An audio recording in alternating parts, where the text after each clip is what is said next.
Chapter 30. The more I knew of the inmates of Moor House, the better I liked them. In a few days I had so far recovered my health that I could sit up all day and walk out sometimes. I could join with Diana and Mary in all their occupations, converse with them as much as they wished, and aid them when and where they would allow me. There was a reviving pleasure in this intercourse, of a kind now tasted by me for the first time, the pleasure arising from perfect congeniality of tastes, sentiments, and principles. I liked to read what they liked to read. What they enjoyed delighted me. What they approved, I reverenced. They loved their sequestered home. I, too, in the grey, small, antique structure, with its low roof, its latticed casements, its mouldering walls, its avenue of aged firs, all grown aslant under the stress of mountain winds, its garden, dark with yew and holly, and where no flowers but of the hardiest species would bloom, found a charm both potent and permanent. They clung to the purple moors behind and around their dwelling, to the hollow vale into which the pebbly bridle path leading from their gate descended, and which wound between fern banks first, and then amongst a few of the wildest little pasture fields that ever bordered a wilderness of heath, or gave sustenance to a flock of grey moorland sheep. With their little mossy-faced lambs, they clung to this scene, I say, with a perfect enthusiasm of attachment.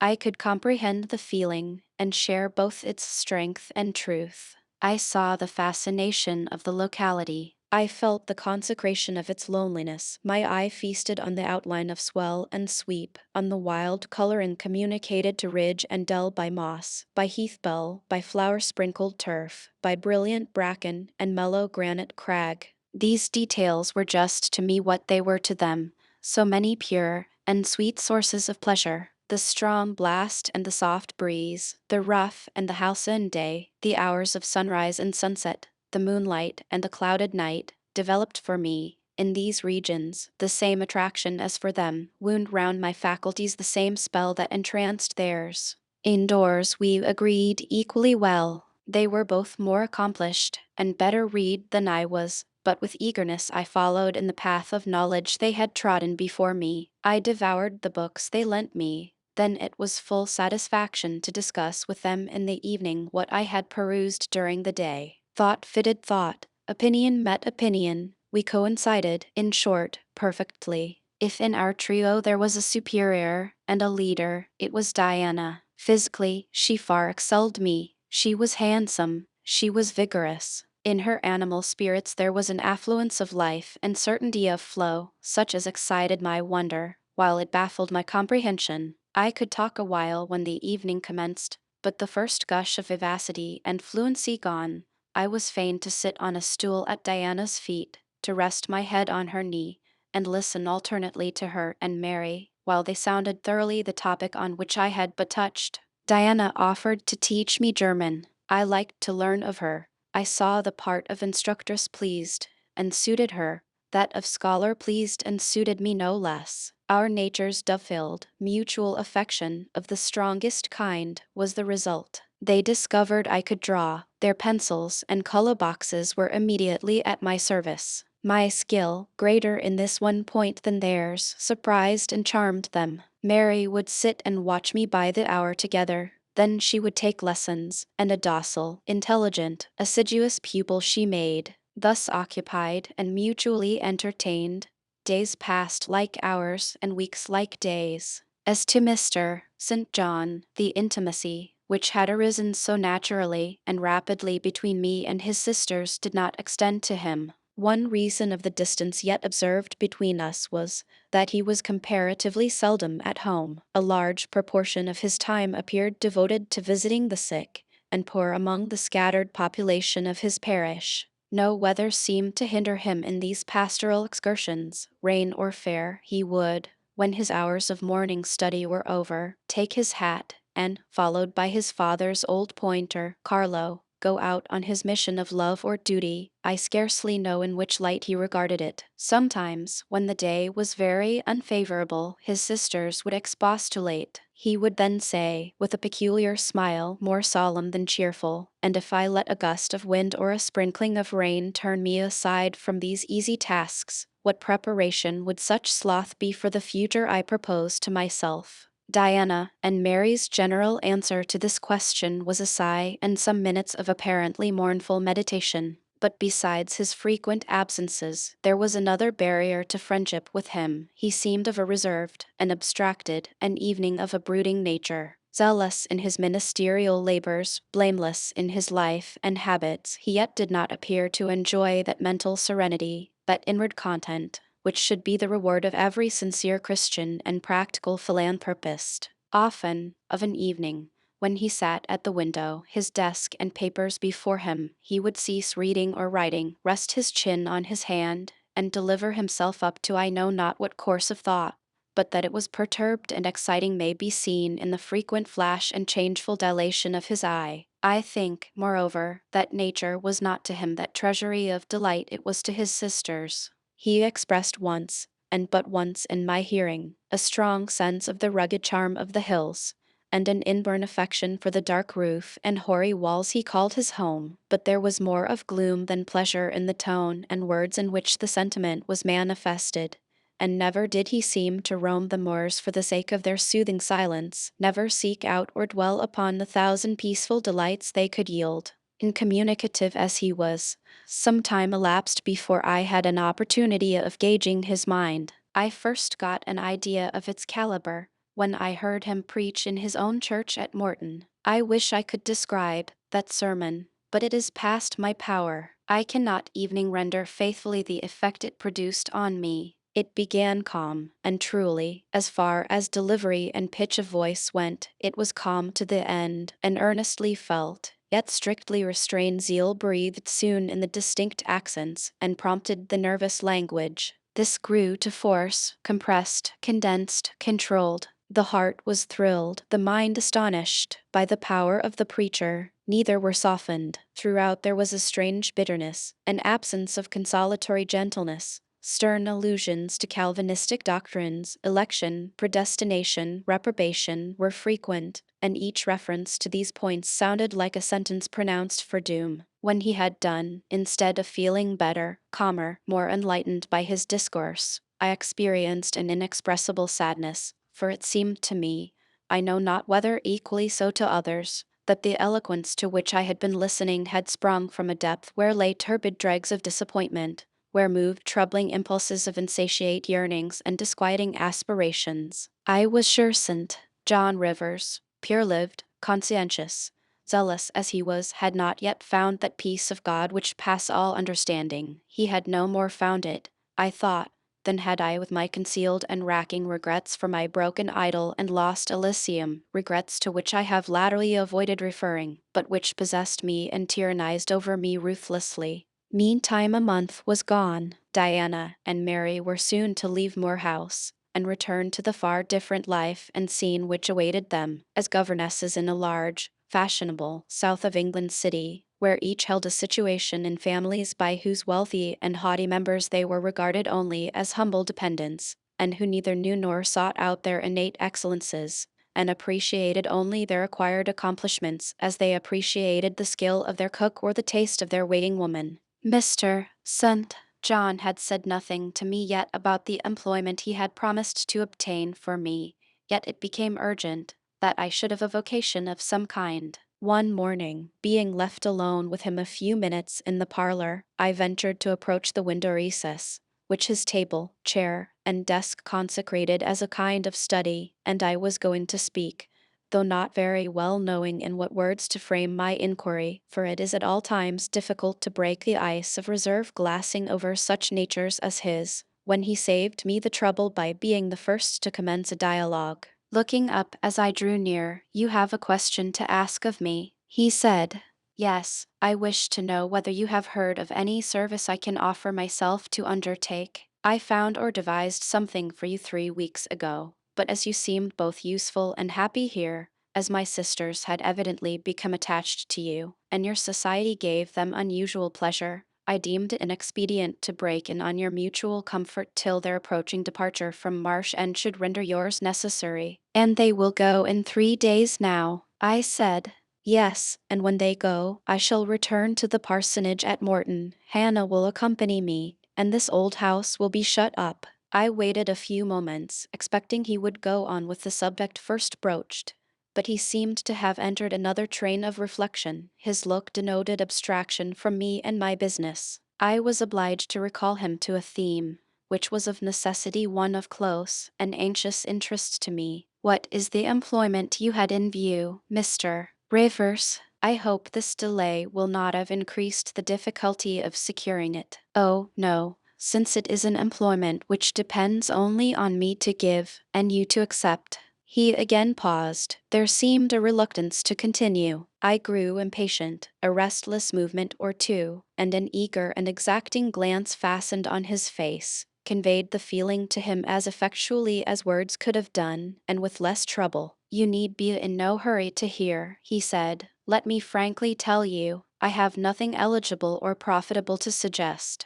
Before I explain, recall, if you please, my notice, clearly given, that if I helped you, it must be as the blind man would help the lame. I am poor, for I find that, when I have paid my father's debts, all the patrimony remaining to me will be this crumbling grange, the row of scathed firs behind, and the patch of moorish soil, with the yew trees and holly bushes in front. I am obscure. Rivers is an old name, but of the three sole descendants of the race, two earn the dependence crust among strangers, and the third considers himself an alien from his native country, not only for life, but in death. Yes, and deems, and is bound to deem, himself honored by the lot, and aspires but after the day when the cross of separation from fleshly ties shall be laid on his shoulders, and when the head of that church militant of whose humblest members he is one, shall give the word, 'Rise, follow me.'" St. John said these words as he pronounced his sermons, with a quiet, deep voice, with an unflushed cheek, and a coruscating radiance of glance. He resumed, "And since I am myself poor and obscure, I can offer you but a service of poverty and obscurity. You may even think it degrading, for I see now your habits have been what the world calls refined. Your tastes lean to the ideal, and your society has at least been amongst the educated. But I consider that no service degrades which can better our race. I hold that the more arid and unreclaimed the soil where the Christian laborer's task of tillage is appointed him, the scantier the meed his toil brings, the higher the honor. His, under such circumstances, is the destiny of the pioneer, and the first pioneers of the gospel were the apostles. Their captain was Jesus, the Redeemer himself. "Well," I said as he again paused, "proceed." He looked at me before he proceeded.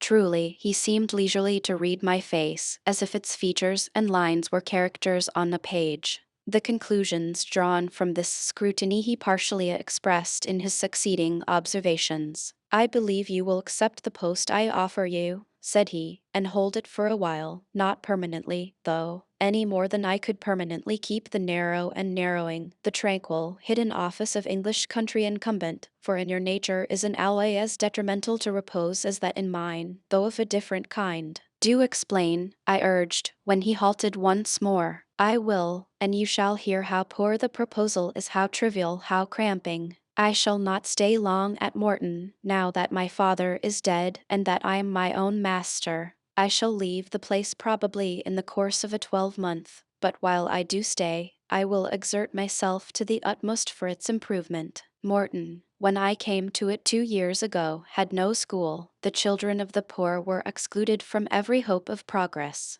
I established one for boys. I mean now to open a second school for girls. I have hired a building for the purpose, with a cottage of 2 rooms attached to it for the mistress's house. Her salary will be £30 a year. Her house is already furnished, very simply, but sufficiently, by the kindness of a lady, Miss Oliver, the only daughter of the sole rich man in my parish, Mr. Oliver, the proprietor of a needle factory and iron foundry in the valley. The same lady pays for the education and clothing of an orphan from the workhouse, on condition that she shall aid the mistress in such menial offices connected with her own house and the school, as her occupation of teaching will prevent her having time to discharge in person. Will you be this mistress? He put the question rather hurriedly. He seemed half to expect an indignant, or at least a disdainful rejection of the offer, not knowing all my thoughts and feelings, though guessing some. He could not tell in what light the lot would appear to me. In truth, it was humble, but then it was sheltered, and I wanted a safe asylum. It was plodding, but then, compared with that of a governess in a rich house, it was independent, and the fear of servitude with strangers entered my soul like iron. It was not ignoble, not unworthy, not mentally degrading. I made my decision. I thank you for the proposal, Mr. Rivers, and I accept it with all my heart. But you comprehend me, he said. It is a village school. Your scholars will be only poor girls, cottagers' children, at the best, farmers' daughters. Knitting, sewing, reading, writing, ciphering will be all you will have to teach. What will you do with your accomplishments? What, with the largest portion of your mind, sentiments, tastes? Save them till they are wanted.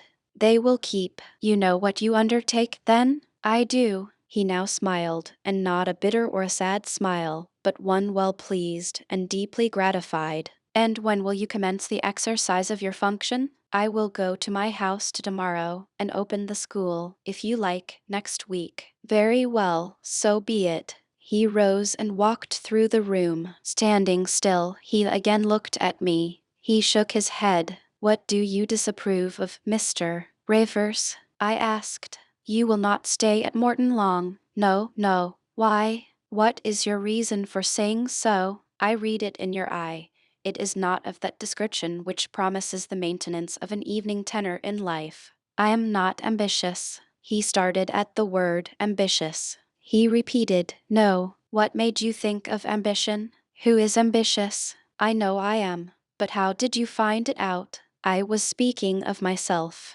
Well, if you are not ambitious, you are, he paused. What? I was going to say impassioned, but perhaps you would have misunderstood the word and been displeased. I mean that human affections and sympathies have a most powerful hold on you. I am sure you cannot long be content to pass your leisure in solitude and to devote your working hours to a monotonous labor wholly void of stimulus, any more than I can be content, he added, with emphasis, to live here buried in morass, pent in with mountains, my nature, that God gave me, contravened, my faculties, heaven bestowed, paralyzed, made useless. You hear now how I contradict myself. I, who preached contentment with a humble lot, and justified the vocation evening of hewers of wood and drawers of water in God's service, I, his ordained minister, almost rave in my restlessness. Well, propensities and principles must be reconciled by some means. He left the room. In this brief hour I had learnt more of him than in the whole previous month, yet still he puzzled me. Diana and Mary Rivers became more sad and silent as the day approached for leaving their brother and their home. They both tried to appear as usual, but the sorrow they had to struggle against was one that could not be entirely conquered or concealed.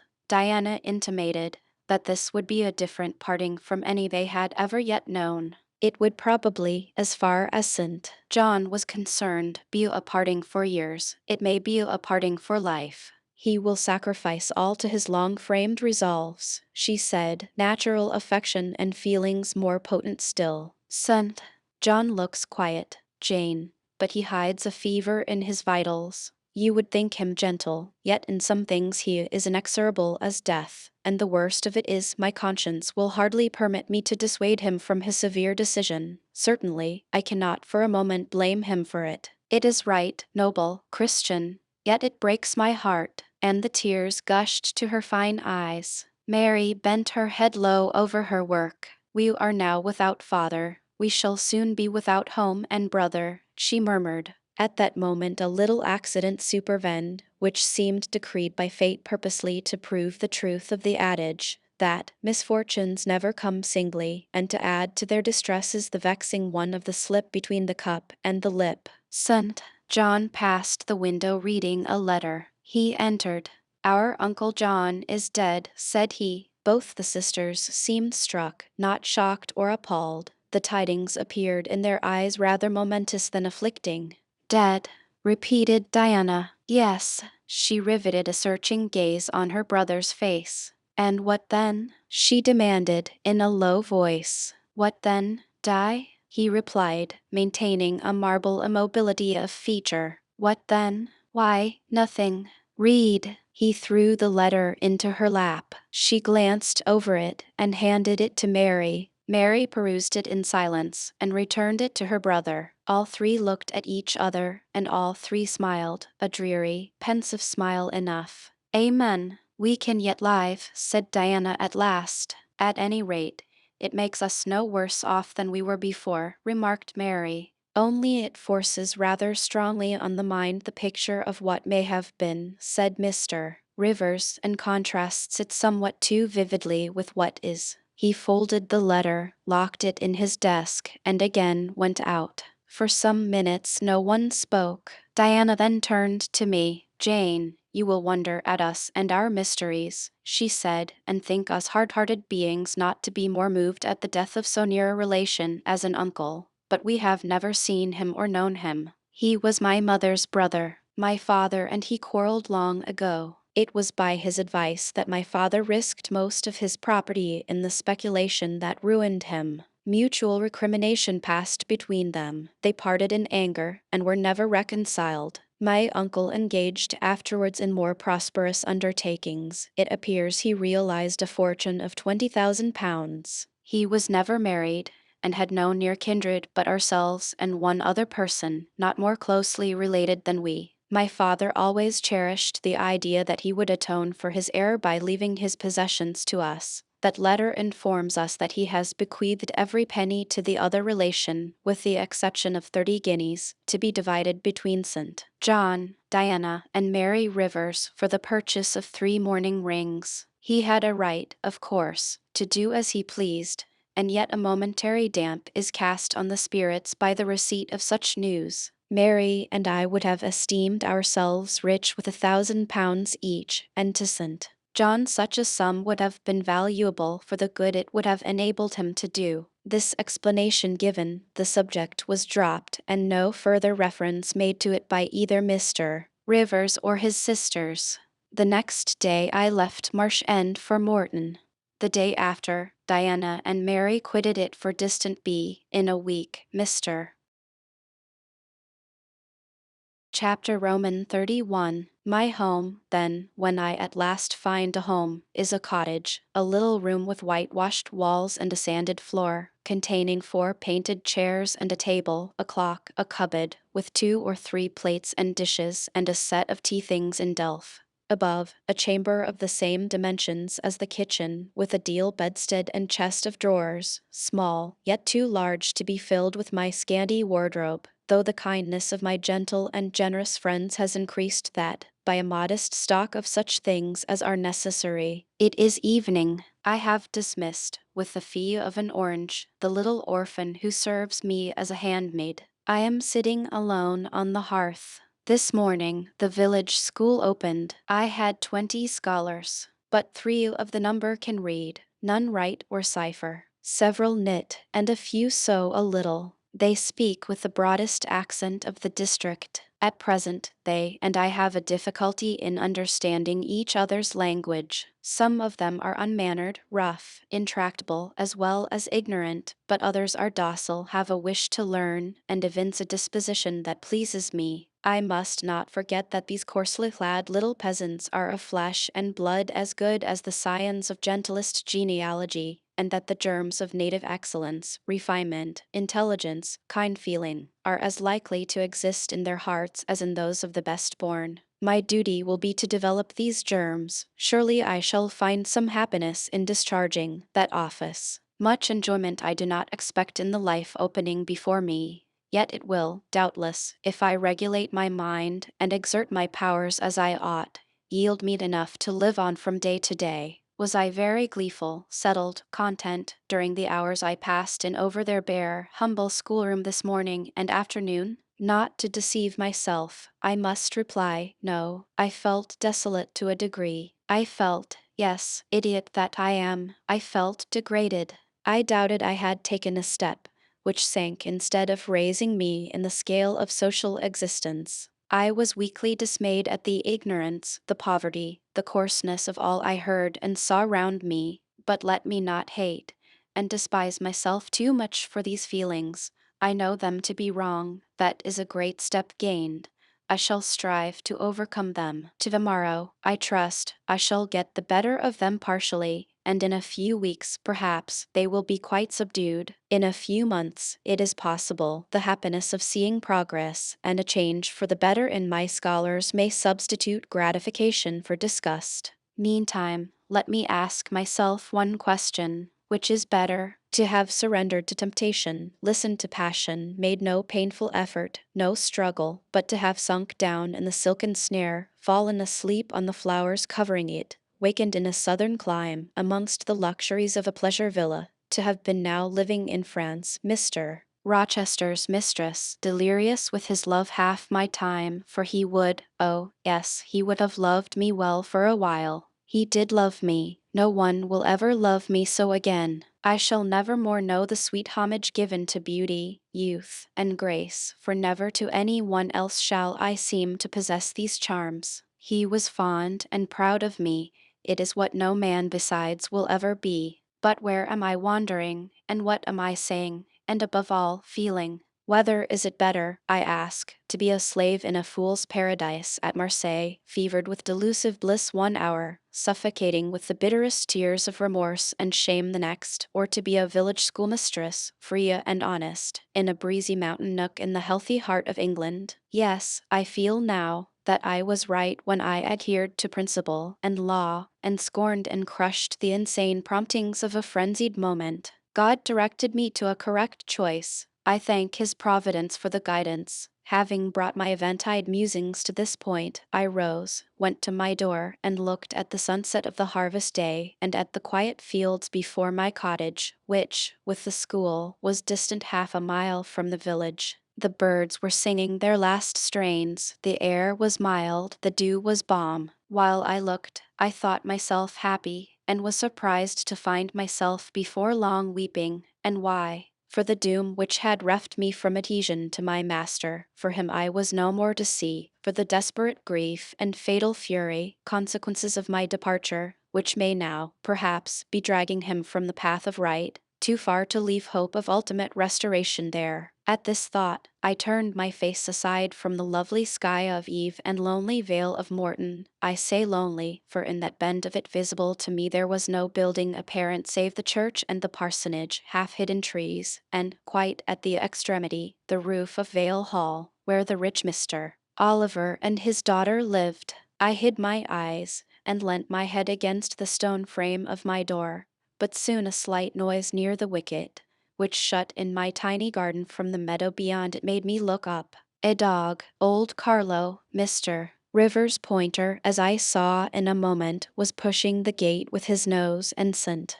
John himself leant upon it with folded arms, his brow knit, his gaze, grave almost to displeasure, fixed on me. I asked him to come in. No, I cannot stay. I have only brought you a little parcel my sisters left for you. I think it contains a color box, pencils, and paper. I approached to take it. A welcome gift it was. He examined my face, I thought, with austerity, as I came near. The traces of tears were doubtless very visible upon it. Have you found your first day's work harder than you expected? He asked. Oh, no. On the contrary, I think in time I shall get on with my scholars very well. But perhaps your accommodations, your cottage, your furniture have disappointed your expectations? They are, in truth, scanty enough. But, I interrupted, my cottage is clean and weatherproof, my furniture sufficient and commodious. All I see has made me thankful, not despondent. I am not absolutely such a fool and sensualist as to regret the absence of a carpet, a sofa, and silver plate. Besides, 5 weeks ago I had nothing. I was an outcast, a beggar, a vagrant. Now I have acquaintance, a home, a business. I wonder at the goodness of God, the generosity of my friends, the bounty of my lot. I do not repine. But you feel solitude and oppression? The little house there behind you is dark and empty. I have hardly had time yet to enjoy a sense of tranquility, much less to grow impatient under one of loneliness. Very well, I hope you feel the content you express. At any rate, your good sense will tell you that it is too soon yet to yield to the vacillating fears of Lot's wife. What you had left before I saw you, of course I do not know, but I counsel you to resist firmly every temptation which would incline you to look back. Pursue your present career steadily, for some months at least. It is what I mean to do, I answered. Son, John continued, it is hard work to control the workings of inclination and turn the bent of nature, but that it may be done, I know from experience. God has given us, in a measure, the power to make our own fate, and when our energies seem to demand a sustenance they cannot get, when our will strains after a path we may not follow, we need neither starve from inanition nor stand still in despair. We have but to seek another nourishment for the mind, as strong as the forbidden food it longed to taste, and perhaps purer, and to hew out for the adventurous foot a road as direct and broad as the one fortune has blocked up against us, if rougher than it. A year ago I was myself intensely miserable, because I thought I had made a mistake in entering the ministry. Its uniform duties wearied me to death. I burnt for the more active life of the world, for the more exciting toils of a literary career, for the destiny of an artist, author, orator, anything rather than that of a priest. Yes, the heart of a politician, of a soldier, of a votary of glory, a lover of renown, a luster after power, beat under my curate's surplice. I considered my life was so wretched it must be changed, or I must die. After a season of darkness and struggling, light broke and relief fell. My cramped existence all at once spread out to a plain without bounds. My powers heard a call from heaven to rise, gather their full strength, spread their wings, and mount beyond ken. God had an errand for me, to bear which afar, to deliver it well, skill and strength, courage and eloquence, the best qualifications of soldier, statesman, and orator, were all needed. For these all center in the good missionary. A missionary I resolved to be. From that moment my state of mind changed. The fetters dissolved and dropped from every faculty, leaving nothing of bondage but its galling soreness, which time only can heal. My father, truly, imposed the determination, but since his death, I have not a legitimate obstacle to contend with. Some affairs settled, a successor for Morton provided, an entanglement or two of the feelings broken through or cut asunder, a last conflict with human weakness, in which I know I shall overcome, because I have vowed that I will overcome, and I leave Europe for the East. He said this, in his peculiar, subdued, yet emphatic voice, looking, when he had ceased speaking, not at me, but at the setting sun, at which I looked too. Both he and I had our backs towards the path leading up the field to the wicket. We had heard no step on that grass-grown track. The water running in the vale was the one lulling sound of the hour and scene. We may well then start when a gay voice, sweet as a silver bell, exclaimed, "Good evening, Mr. Rivers, and good evening, old Carlo. Your dog is quicker to recognize his friends than you are, sir. He pricked his ears and wagged his tail when I was at the bottom of the field, and you have your back towards me now." It was true, though Mr. Rivers had started at the first of those musical accents, as if a thunderbolt had split a cloud over his head. He stood yet, at the close of the sentence, in the same attitude in which the speaker had surprised him, his arm resting on the gate, his face directed towards the west. He turned at last, with measured deliberation. A vision, as it seemed to me, had risen at his side. There appeared, within 3 feet of him, a form clad in pure white, a youthful, graceful form, full, yet fine in contour, and when, after bending to caress Carlo, it lifted up its head and threw back a long veil, there bloomed under his glance a face of perfect beauty. Perfect beauty is a strong expression, but I do not retrace or qualify it. As sweet features as ever the temperate clime of Albion molded, as pure hues of rose and lily as ever her humid gales and vapory skies generated and screened, justified, in this instance, the term. No charm was wanting, no defect was perceptible. The young girl had regular and delicate lineaments, eyes shaped and colored as we see them in lovely pictures, large and dark and full, the long and shadowy eyelash which encircles a fine eye with so soft a fascination, the penciled brow which gives such clearness, the white smooth forehead, which adds such repose to the livelier beauties of tint and ray, the cheek oval, fresh, and smooth, the lips, fresh too, ruddy, healthy, sweetly formed, the evening and gleaming tess without flaw, the small dimpled chin, the ornament of rich, plenteous tresses, all advantages, in short, which, combine, realize the ideal of beauty, were fully hers. I wondered as I looked at this fair creature. I admired her with my whole heart. Nature had surely formed her in a partial mood, and, forgetting her usual stinted stepmother dole of gifts, had endowed this, her darling, with a grand dame's bounty. What did St. John Rivers think of this earthly angel? I naturally asked myself that question as I saw him turn to her and look at her, and, as naturally, I sought the answer to the inquiry in his countenance. He had already withdrawn his eye from the Peri, and was looking at a humble tuft of daisies, which grew by the wicket. "A lovely evening, but late for you to be out alone," he said, as he crushed the snowy heads of the closed flowers with his foot. "Oh, I only came home from S." She mentioned the name of a large town some 20 miles distant this afternoon. "Papa told me you had opened your school, and that the new mistress was come, and so I put on my bonnet after tea, and ran up the valley to see her. This is she," pointing to me. "It is," said St. John. "Do you think you shall like Morton?" she asked of me, with a direct and naïve simplicity of tone and manner, pleasing, if childlike. "I hope I shall. I have many inducements to do so. Did you find your scholars as attentive as you expected?" "Quite. Do you like your house?" "Very much. Have I furnished it nicely?" "Very nicely, truly." "And made a good choice of an attendant for you in Alice Wood?" "You have truly. She is teachable and handy." This then, I thought, is Miss Oliver, the heiress, favored, it seems, in the gifts of fortune as well as in those of nature. What happy combination of the planets presided over her birth, I wonder. "I shall come up and help you to teach sometimes," she added. "It will be a change for me to visit you now and then, and I like a change. Mr. Rivers, I have been so gay during my stay at S. Last night, or rather this morning, I was dancing till 2 o'clock.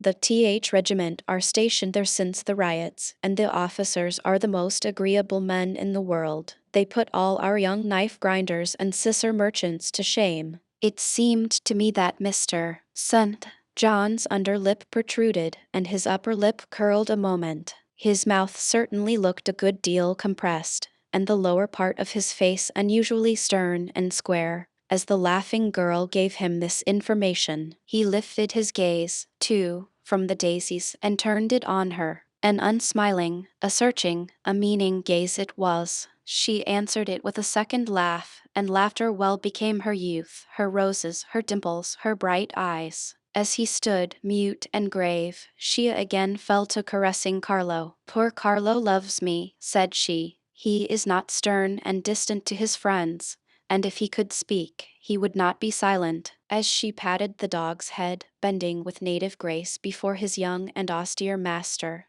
I saw a glow rise to that master's face. I saw his solemn eye melt with sudden fire, and flicker with resistless emotion. Flushed and kindled thus, he looked nearly as beautiful for a man as she for a woman. His chest heaved once, as if his large heart, weary of despotic constriction, had expanded, despite the will, and made a vigorous bound for the attainment of liberty. But he curbed it, I think, as a resolute rider would curb a rearing steed. He responded neither by word nor movement to the gentle advances made him. "Papa says you never come to see us now," continued Miss Oliver, looking up. "You are quite a stranger at Vale Hall. He is alone this evening, and not very well. Will you return with me and visit him?" "It is not a seasonable hour to intrude on Mr. Oliver," answered St.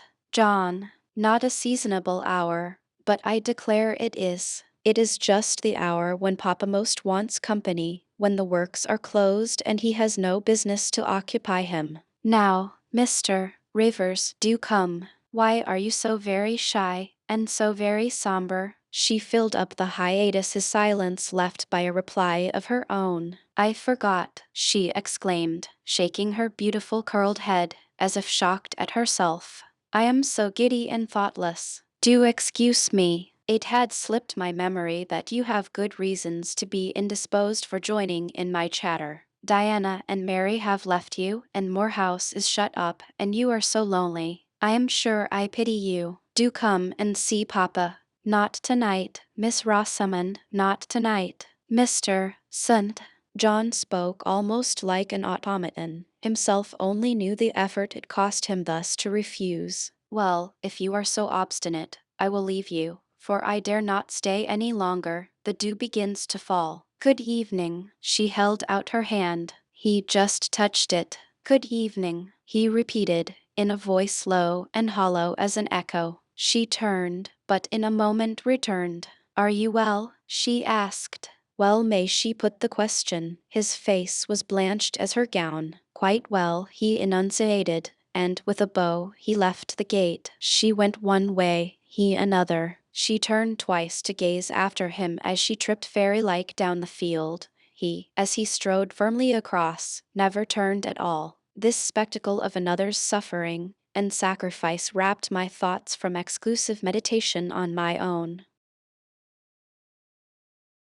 Chapter Roman 32. I continued the labors of the village school as actively and faithfully as I could. It was truly hard work at first. Some time elapsed before, with all my efforts, I could comprehend my scholars and their nature. Wholly untaught, with faculties quite torpid, they seemed to me hopelessly dull, and, at first sight, all dull alike. But I soon found I was mistaken. There was a difference amongst them as amongst the educated, and when I got to know them, and they me, this difference rapidly developed itself.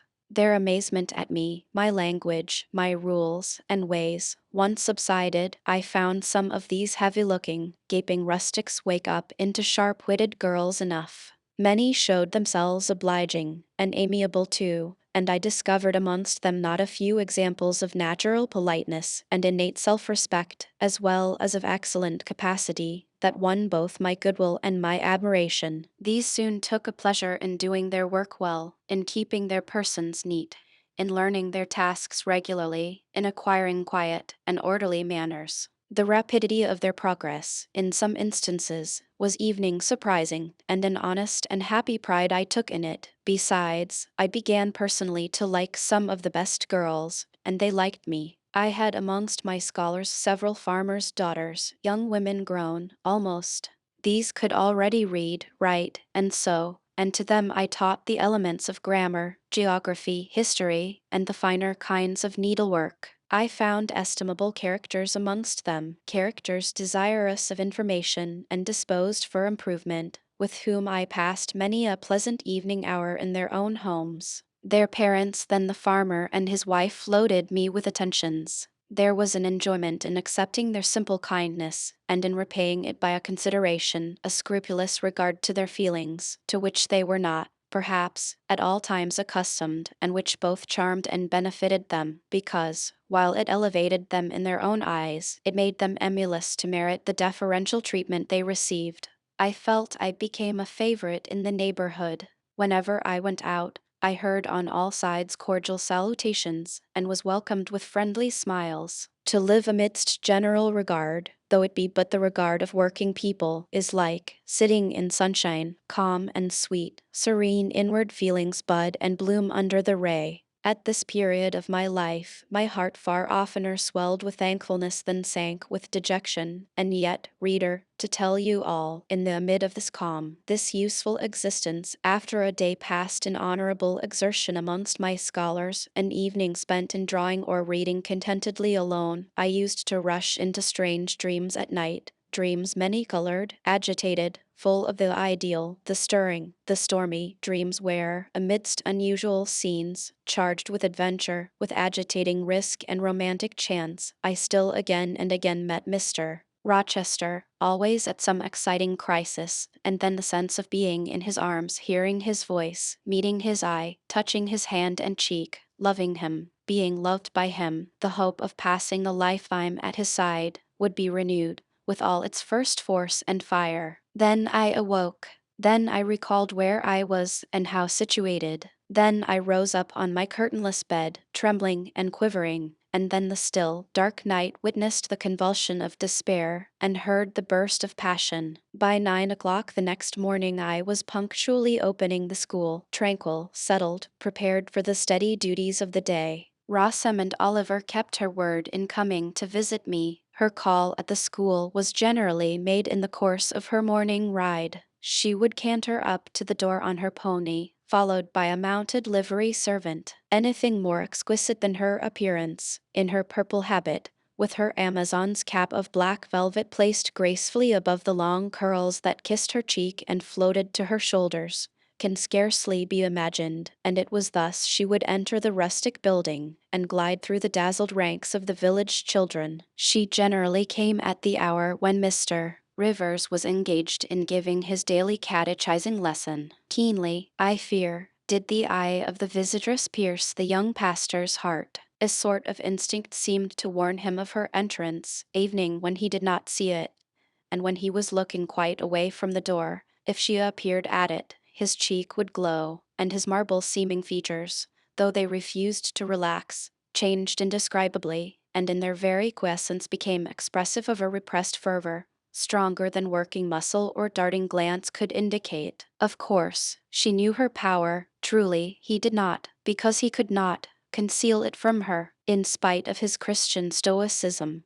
When she went up and addressed him, and smiled gaily, encouragingly, evening fondly in his face, his hand would tremble and his eye burn. He seemed to say, with his sad and resolute look, if he did not say it with his lips, I love you, and I know you prefer me. It is not despair of success that keeps me dumb. If I offered my heart, I believe you would accept it. But that heart is already laid on a sacred altar. The fire is arranged round it. It will soon be no more than a sacrifice consumed. And then she would pout like a disappointed child. A pensive cloud would soften her radiant vivacity. She would withdraw her hand hastily from his, and turn in transient petulance from his aspect, at once so heroic and so martyr-like. Son John, no doubt, would have given the world to follow, recall, retain her, when she thus left him, but he would not give one chance of heaven, nor relinquish, for the Elysium of her love, one hope of the true, eternal paradise. Besides, he could not bind all that he had in his nature, the rover, the aspirant, the poet, the priest, in the limits of a single passion. He could not, he would not, renounce his wild field of mission warfare for the parlors and the peace of Vale Hall. I learnt so much from himself in an inroad I once, despite his reserve, had the daring to make on his confidence. Miss Oliver already honored me with frequent visits to my cottage. I had learnt her whole character, which was without mystery or disguise. She was coquettish but not heartless, exacting but not worthlessly selfish. She had been indulged from her birth, but was not absolutely spoilt. She was hasty but good-humored, vain she could not help it, when every glance in the glass showed her such a flush of loveliness, but not affected, liberal-handed, innocent of the pride of wealth, ingenuous, sufficiently intelligent, gay, lively, and unthinking. She was very charming, in short, evening to a cool observer of her own sex like me, but she was not profoundly interesting or thoroughly impressive. A very different sort of mind was hers from that, for instance, of the sisters of St. John. Still, I liked her almost as I liked my pupil Adel, except that, for a child whom we have watched over and taught, a closer affection is engendered than we can give an equally attractive adult acquaintance. She had taken an amiable caprice to me. She said I was like Mr. Rivers, only, certainly, she allowed, not 1/10 so handsome, though I was a nice neat little soul enough, but he was an angel. I was, however, good, clever, composed, and firm, like him. I was a lusus natur, she affirmed, as a village schoolmistress. She was sure my previous history, if known, would make a delightful romance. One evening, while, with her usual childlike activity and thoughtless yet not offensive inquisitiveness, she was rummaging the cupboard and the table drawer of my little kitchen, she discovered first two French books, a volume of Schiller, a German grammar and dictionary, and then my drawing materials and some sketches, including a pencil head of a pretty little cherub-like girl, one of my scholars, and sundry views from nature, taken in the Vale of Morton and on the surrounding moors. She was first transfixed with surprise, and then electrified with delight. Had I done these pictures? Did I know French and German? What a love! What a miracle I was! I drew better than her master in the first school in S. Would I sketch a portrait of her, to show to Papa? With pleasure, I replied, and I felt a thrill of artist delight at the idea of copying from so perfect and radiant a model. She had then on a dark blue silk dress, her arms and her neck were bare, her only ornament was her chestnut tresses, which waved over her shoulders with all the wild grace of natural curls. I took a sheet of fine cardboard and drew a careful outline. I promised myself the pleasure of coloring it, and as it was getting late then, I told her she must come and sit another day. She made such a report of me to her father that Mr. Oliver himself accompanied her next evening, a tall, massive-featured, middle-aged, and gray-headed man, at whose side his lovely daughter looked like a bright flower near a hoary turret. He appeared a taciturn, and perhaps a proud personage, but he was very kind to me. The sketch of Rosamond's portrait pleased him highly. He said I must make a finished picture of it. He insisted, too, on my coming the next day to spend the evening at Vale Hall. I went. I found it a large, handsome residence, showing abundant evidences of wealth in the proprietor. Rosamond was full of glee and pleasure all the time I stayed. Her father was affable, and when he entered into conversation with me after tea, he expressed in strong terms his approbation of what I had done in Morton School, and said he only feared, from what he saw and heard,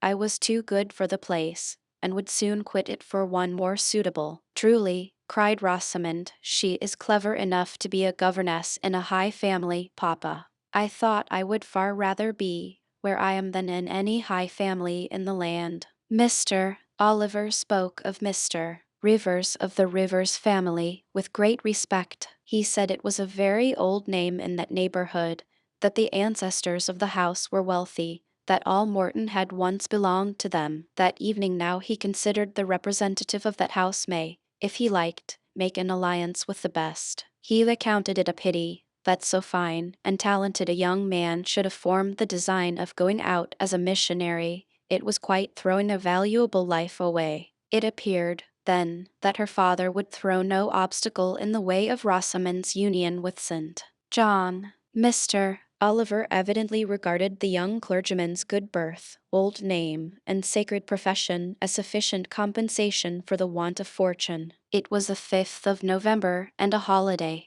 My little servant, after helping me to clean my house, was gone, well satisfied with the fee of a penny for her aid. All about me was spotless and bright, scoured floor, polished grate, and well-rubbed chairs. I had also made myself neat, and had now the afternoon before me to spend as I would. The translation of a few pages of German occupied an hour. Then I got my palette and pencils and fell to the more soothing, because easier occupation of completing Rosamond Oliver's miniature. The head was finished already. There was but the background to tint and the drapery to shade off. A touch of carmine, too, to add to the ripe lips, a soft curl here and there to the tresses, a deeper tinge to the shadow of the lash under the azured eyelid. I was absorbed in the execution of these nice details, when, after one rapid tap, my door unclosed, admitting St. John Rivers. I am come to see how you are spending your holiday, he said. Not, I hope, in thought. No, that is well. While you draw you will not feel lonely. You see, I mistrust you still, though you have borne up wonderfully so far. I have brought you a book for evening solace, and he laid on the table a new publication, a poem, one of those genuine productions so often vouchsafed to the fortunate public of those days, the golden age of modern literature. Alas, the readers of our era are less favored. But courage! I will not pause either to accuse or repine. I know poetry is not dead, nor genius lost, nor has mammon gained power over either, to bind or slay. They will both assert their existence, their presence, their liberty and strength again one day. Powerful angels, safe in heaven, they smile when sordid souls triumph and feeble ones weep over their destruction. Poetry destroyed, genius banished? No, mediocrity, no. Do not let envy prompt you to the thought. No, they not only live, but reign and redeem, and without their divine influence spread everywhere, you would be in hell, the hell of your own meanness. While I was eagerly glancing at the bright pages of Marmion for Marmion, it was St. John stooped to examine my drawing. His tall figure sprang erect again with a start. He said nothing. I looked up at him. He shunned my eye. I knew his thoughts well, and could read his heart plainly. At the moment I felt calmer and cooler than he. I had then temporarily the advantage of him, and I conceived an inclination to do him some good, if I could. With all his firmness and self-control, thought I, he tasks himself too far, locks every feeling and pang within, expresses, confesses, imparts nothing. I am sure it would benefit him to talk a little about this sweet Rosamond, whom he thinks he ought not to marry. I will make him talk. I said first, take a chair, Mr. Rivers, but he answered, as he always did, that he could not stay. Very well, I responded, mentally, stand if you like, but you shall not go just yet.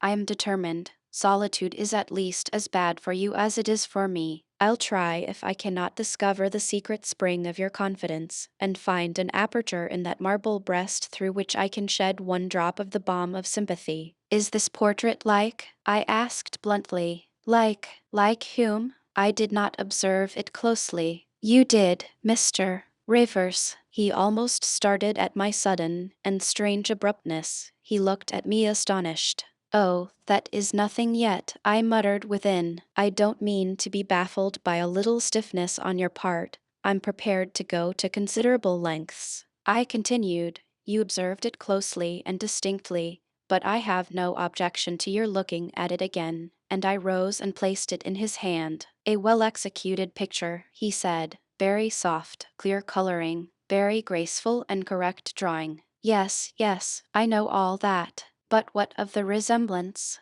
Who is it like? Mastering some hesitation, he answered, Miss Oliver, I presume. Of course. And now, sir, to reward you for the accurate guess, I will promise to paint you a careful and faithful duplicate of this very picture, provided you admit that the gift would be acceptable to you. I don't wish to throw away my time and trouble on an offering you would deem worthless. He continued to gaze at the picture. The longer he looked, the firmer he held it, the more he seemed to covet it. It is like, he murmured, the eye is well managed, the color, light, expression are perfect. It smiles. Would it comfort, or would it wound you to have a similar painting? Tell me that. When you are at Madagascar, or at the Cape, or in India, would it be a consolation to have that memento in your possession? Or would the sight of it bring recollections calculated to enervate and distress? He now furtively raised his eyes. He glanced at me,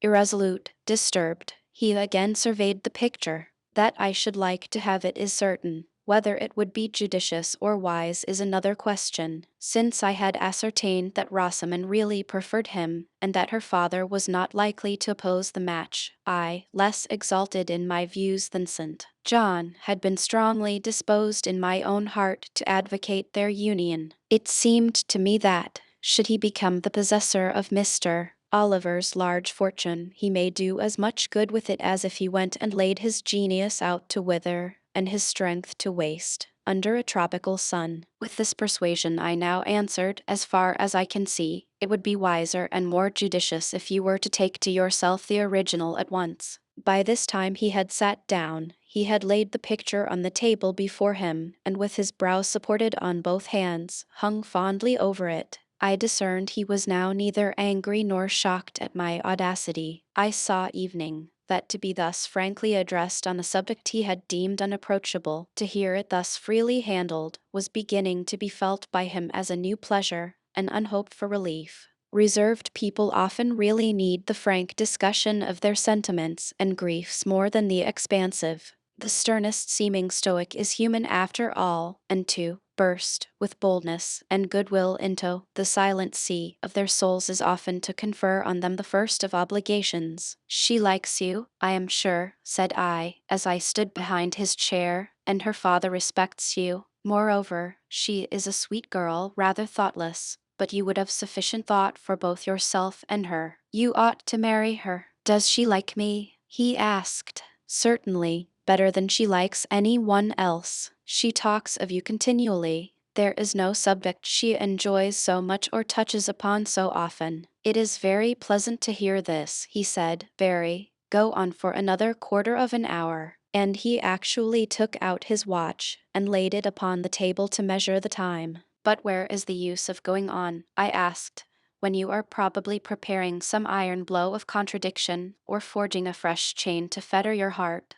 Don't imagine such hard things. Fancy me yielding and melting, as I am doing, human love rising like a freshly opened fountain in my mind and overflowing with sweet inundation all the field I have so carefully and with such labor prepared, so assiduously sown with the seeds of good intentions, of self-denying plans. And now it is deluged with a nectarous flood, the young germs swamped, delicious poison cankering them. Now I see myself stretched on an ottoman in the drawing-room at Vale Hall at my bride Rosamond Oliver's feet. She is talking to me with her sweet voice, gazing down on me with those eyes your skillful hand has copied so well, smiling at me with these coral lips. She is mine, I am hers. This present life and passing world suffice to me. Hush! Say nothing, my heart is full of delight, my senses are entranced, let the time I marked pass in peace. I humored him, the watch ticked on, he breathed fast and low, I stood silent.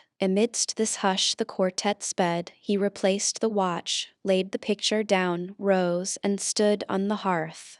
Now, said he, that little space was given to delirium and delusion. I rested my temples on the breast of temptation, and put my neck voluntarily under her yoke of flowers. I tasted her cup. The pillow was burning. There is an asp in the garland, the wine has a bitter taste, her promises are hollow, her offers false. I see and know all this. I gazed at him in wonder. It is strange, pursued he, that while I love Rosamond Oliver so wildly, with all the intensity, truly, of a first passion, the object of which is exquisitely beautiful, graceful, fascinating, I experience at the same time a calm, unwarped consciousness that she would not make me a good wife, that she is not the partner suited to me, that I should discover this within a year after marriage, and that to 12 months' rapture would succeed a lifetime of regret. This I know, strange truly, I could not help ejaculating. While something in me, he went on, is acutely sensible to her charms, something else is as deeply impressed with her defects. They are such that she could sympathize in nothing I aspired to, cooperate in nothing I undertook. Rosamond a sufferer, a laborer, a female apostle. Rosamond a missionary's wife? No, but you need not be a missionary. You may relinquish that scheme. Relinquish what? My vocation? My great work? My foundation laid on earth for a mansion in heaven? My hopes of being numbered in the band who have merged all ambitions in the glorious one of bettering their race, of carrying knowledge into the realms of ignorance, of substituting peace for war, freedom for bondage, religion for superstition, the hope of heaven for the fear of hell. Must I relinquish that? It is dearer than the blood in my veins. It is what I have to look forward to, and to live for. After a considerable pause, I said, and Miss Oliver, are her disappointment and sorrow of no interest to you? Miss Oliver is ever surrounded by suitors and flatterers. In less than a month, my image will be effaced from her heart. She will forget me, and will marry, probably, someone who will make her far happier than I should do. You speak coolly enough, but you suffer in the conflict. You are wasting away. No, if I get a little thin, it is with anxiety about my prospects, yet unsettled, my departure, continually procrastinated. Only this morning, I received intelligence that the successor, whose arrival I have been so long expecting, cannot be ready to replace me for 3 months to come yet. and perhaps the 3 months may extend to 6. You tremble and become flushed whenever Miss Oliver enters the schoolroom. Again the surprised expression crossed his face. He had not imagined that a woman would dare to speak so to a man. For me, I felt at home in this sort of discourse. I could never rest in communication with strong, discreet, and refined minds, whether male or female, till I had passed the outworks of conventional reserve, and crossed the threshold of confidence, and won a place by their heart's very hearthstone. "You are original," said he, "and not timid. There is something brave in your spirit, as well as penetrating in your eye, but allow me to assure you that you partially misinterpret my emotions. You think them more profound and potent than they are. You give me a larger allowance of sympathy than I have a just claim to. When I color, and when I shake before Miss Oliver, I do not pity myself. I scorn the weakness. I know it is ignoble, a mere fever of the flesh, not, I declare, the convulsion of the soul. That is just as fixed as a rock, firm set in the depths of a restless sea. Know me to be what I am, a cold hard man." I smiled incredulously. "You have taken my confidence by storm," he continued, "and now it is much at your service. I am simply, in my original state, stripped of that blood-bleached robe with which Christianity covers human deformity, a cold, hard, ambitious man. Natural affection only, of all the sentiments, has permanent power over me. Reason, and not feeling, is my guide. My ambition is unlimited. My desire to rise higher, to do more than others, insatiable. I honor endurance, perseverance, industry, talent, because these are the means by which men achieve great ends and mount to lofty eminence. I watch your career with interest, because I consider you a specimen of a diligent, orderly, energetic woman, not because I deeply compassionate what you have gone through, or what you still suffer." "You would describe yourself as a mere pagan philosopher," I said. "No, there is this difference between me and deistic philosophers. I believe, and I believe the gospel." "You missed your epithet. I am not a pagan, but a Christian philosopher, a follower of the sect of Jesus. As his disciple I adopt his pure, his merciful, his benignant doctrines. I advocate them. I am sworn to spread them. Won in youth to religion, she has cultivated my original qualities thus. From the minute germ, natural affection, she has developed the overshadowing tree, philanthropy. From the wild stringy root of human uprightness, she has reared a due sense of the divine justice. Of the ambition to win power and renown for my wretched self, she has formed the ambition to spread my Master's kingdom, to achieve victories for the standard of the cross. So much has religion done for me, turning the original materials to the best account, pruning and training nature. But she could not eradicate nature, nor will it be eradicated till this mortal shall put on immortality. Having said this, he took his hat, which lay on the table beside my pallet. Once more he looked at the portrait. "She is lovely," he murmured. "She is well named the rose of the world, truly. And may I not paint one like it for you? Cui bono?" "No." He drew over the picture the sheet of thin paper on which I was accustomed to rest my hand in painting, to prevent the cardboard from being sullied. What he suddenly saw on this blank paper, it was impossible for me to tell, but something had caught his eye. He took it up with a snatch. He looked at the edge, then shot a glance at me, inexpressibly peculiar, and quite incomprehensible, a glance that seemed to take and make note of every point in my shape, face, and dress, for it traversed all, quick, keen as lightning. His lips parted as if to speak, but he checked the coming sentence, whatever it was. "What is the matter?" I asked. "Nothing in the world," was the reply, and replacing the paper, I saw him dexterously tear a narrow slip from the margin. It disappeared in his glove, and, with one hasty nod and "good afternoon," he vanished. "Well," I exclaimed, using an expression of the district that caps the globe, however, I, in my turn, scrutinized the paper, but saw nothing on it save a few dingy stains of paint where I had tried the tint in my pencil. Chapter Roman 33. When Mr. St. John went, it was beginning to snow. The whirling storm continued all night.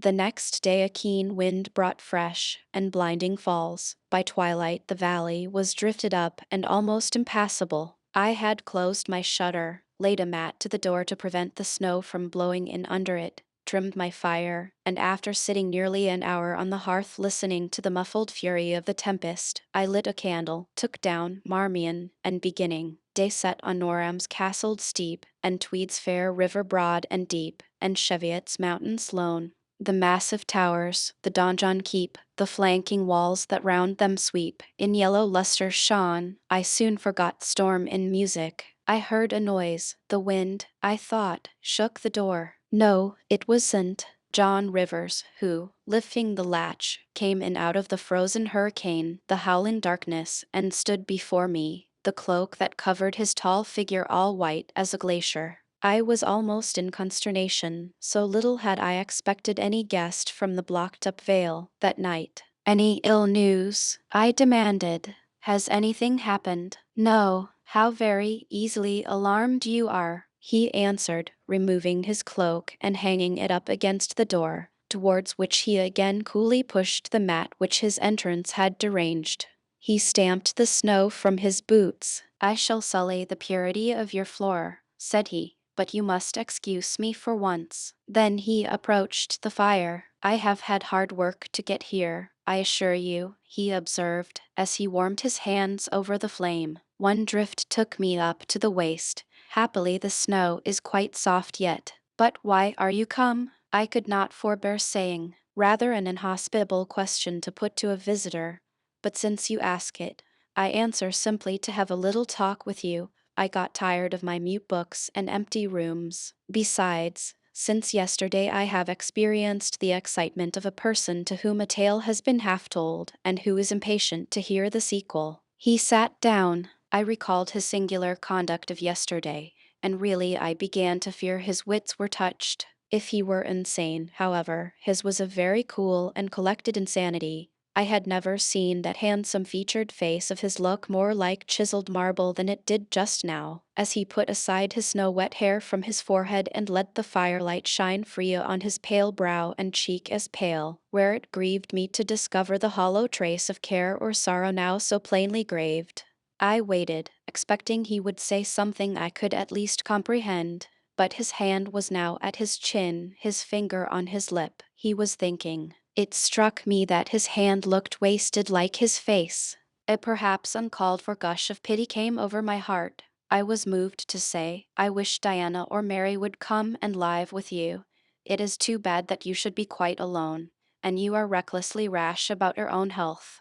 "Not at all," said he. "I care for myself when necessary. I am well now. What do you see amiss in me?" This was said with a careless, abstracted indifference, which showed that my solicitude was, at least in his opinion, wholly superfluous. I was silenced. He still slowly moved his finger over his upper lip, and still his eye dwelt dreamily on the glowing grate. Thinking it urgent to say something, I asked him soon if he felt any cold draught from the door, which was behind him. "No, no," he responded shortly and somewhat testily. "Well," I reflected, "if you won't talk, you may be still. I'll let you alone now, and return to my book." So I snuffed the candle and resumed the perusal of Marmion. He soon stirred. My eye was instantly drawn to his movements. He only took out a morocco pocket-book, from there produced a letter, which he read in silence, folded it, put it back, relapsed into meditation. It was vain to try to read with such an inscrutable fixture before me, nor could I,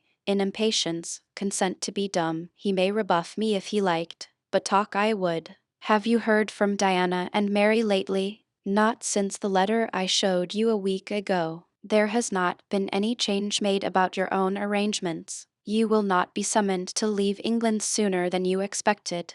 "I fear not, truly. Such chance is too good to befall me." Baffled so far, I changed my ground. I bethought myself to talk about the school and my scholars. "Mary Garrett's mother is better, and Mary came back to the school this morning, and I shall have 4 new girls next week from the Foundry Close. They would have come today but for the snow." "Truly, Mr. Oliver pays for 2. Does he?" "He means to give the whole school a treat at Christmas." I know. Was it your suggestion? No. Whose, then? His daughter's, I think. It is like her. She is so good-natured. Yes. Again came the blank of a pause. The clock struck 8 strokes. It aroused him. He uncrossed his legs, sat erect, turned to me. Leave your book a moment and come a little nearer the fire, he said. Wondering, and of my wonder finding no end, I complied. Half an hour ago, he pursued, I spoke of my impatience to hear the sequel of a tale. On reflection, I find the matter will be better managed by my assuming the narrator's part and converting you into a listener. Before commencing, it is but fair to warn you that the story will sound somewhat hackneyed in your ears, but stale details often regain a degree of freshness when they pass through new lips. For the rest, whether trite or novel, it is short. 20 years ago, a poor curate, never mind his name at this moment, fell in love with a rich man's daughter. She fell in love with him and married him, against the advice of all her friends, who consequently disowned her immediately after the wedding. Before 2 years passed, the rash pair were both dead and laid quietly side by side under one slab. I have seen their grave. It formed part of the pavement of a huge churchyard surrounding the grim, black old cathedral of an overgrown manufacturing town in Shire. They left a daughter, which, at its very birth, Charity received in her lap, cold as that of the snowdrift I almost stuck fast in tonight. Charity carried the friendless thing to the house of its rich maternal relations. It was reared by an aunt-in-law, called I come to names now Mrs. Reed of Gateshead. You start. Did you hear a noise? I dare say it is only a rat scrambling along the rafters of the adjoining schoolroom. It was a barn before I had it repaired and altered, and barns are generally haunted by rats. To proceed, Mrs. Reed kept the orphan 10 years. Whether it was happy or not with her, I cannot say, never having been told. But at the end of that time she transferred it to a place you know, being no other than Lowood School, where you so long recited yourself. It seems her career there was very honorable. From a pupil, she became a teacher, like yourself. Really, it strikes me there are parallel points in her history and yours. She left it to be a governess. There, again, your fates were analogous. She undertook the education of the ward of a certain Mr. Rochester. Mr. Rivers, I interrupted. I can guess your feelings, he said, but restrain them for a while. I have nearly finished. Hear me to the end. Of Mr. Rochester's character I know nothing, but the one fact that he professed to offer honorable marriage to this young girl, and that at the very altar she discovered he had a wife yet alive, though a lunatic. What his subsequent conduct and proposals were is a matter of pure conjecture. But when an event transpired which rendered inquiry after the governess necessary, it was discovered she was gone. No one could tell when, where, or how. She had left Thornfield Hall in the night. Every research after her course had been vain. The country had been scoured far and wide. No vestige of information could be gathered respecting her. Yet, that she should be found is become a matter of serious urgency. Advertisements have been put in all the papers. I myself have received a letter from one Mr. Briggs, a solicitor, communicating the details I have just imparted. Is it not an odd tale? Just tell me this, said I, and since you know so much, you surely can tell it me. What of Mr. Rochester? How and where is he? What is he doing? Is he well? I am ignorant of all concerning Mr. Rochester. The letter never mentions him, but to narrate the fraudulent and illegal attempt I have adverted to. You should rather ask the name of the governess, the nature of the event which requires her appearance. Did no one go to Thornfield Hall, then? Did no one see Mr. Rochester? I suppose not. But they wrote to him? Of course. And what did he say? Who has his letters? Mr. Briggs intimates that the answer to his application was not from Mr. Rochester, but from a lady. It is signed Alice Fairfax. I felt cold and dismayed. My worst fears then were probably true. He had in all probability left England and rushed in reckless desperation to some former haunt on the continent. And what opiate for his severe sufferings, what object for his strong passions had he sought there? I dared not answer the question. Oh, my poor master, once almost my husband, whom I had often called my dear Edward. He must have been a bad man, observed Mr. Rivers. You don't know him. Don't pronounce an opinion upon him, I said, with warmth. Very well, he answered quietly, and truly my head is otherwise occupied than with him. I have my tale to finish. Since you won't ask the governess's name, I must tell it of my own accord. Stay, I have it here. It is always more satisfactory to see important points written down, fairly committed to black and white. And the pocket-book was again deliberately produced, opened, sought through. From one of its compartments was extracted a shabby slip of paper, hastily torn off. I recognized in its texture and its stains of ultramarine, and lake, and vermilion, the ravished margin of the portrait cover. He got up, held it close to my eyes, and I read, traced in Indian ink, in my own handwriting, the words, Jane Eyre, the work doubtless of some moment of abstraction. Briggs wrote to me of a Jane Eyre. He said the advertisements demanded a Jane Eyre. I knew a Jane Elliot. I confess I had my suspicions, but it was only yesterday afternoon they were at once resolved into certainty. You own the name and renounce the alias. Yes, yes, but where is Mr. Briggs? He perhaps knows more of Mr. Rochester than you do. Briggs is in London. I should doubt his knowing anything at all about Mr. Rochester. It is not in Mr. Rochester he is interested. Meantime, you forget essential points in pursuing trifles. You do not inquire why Mr. Briggs sought after you, what he wanted with you. Well, what did he want? Merely to tell you that your uncle, Mr. Eyre of Madeira, is dead, that he has left you all his property, and that you are now rich, merely that, nothing more. I, rich, yes, you, rich, quite an heiress. Silence succeeded.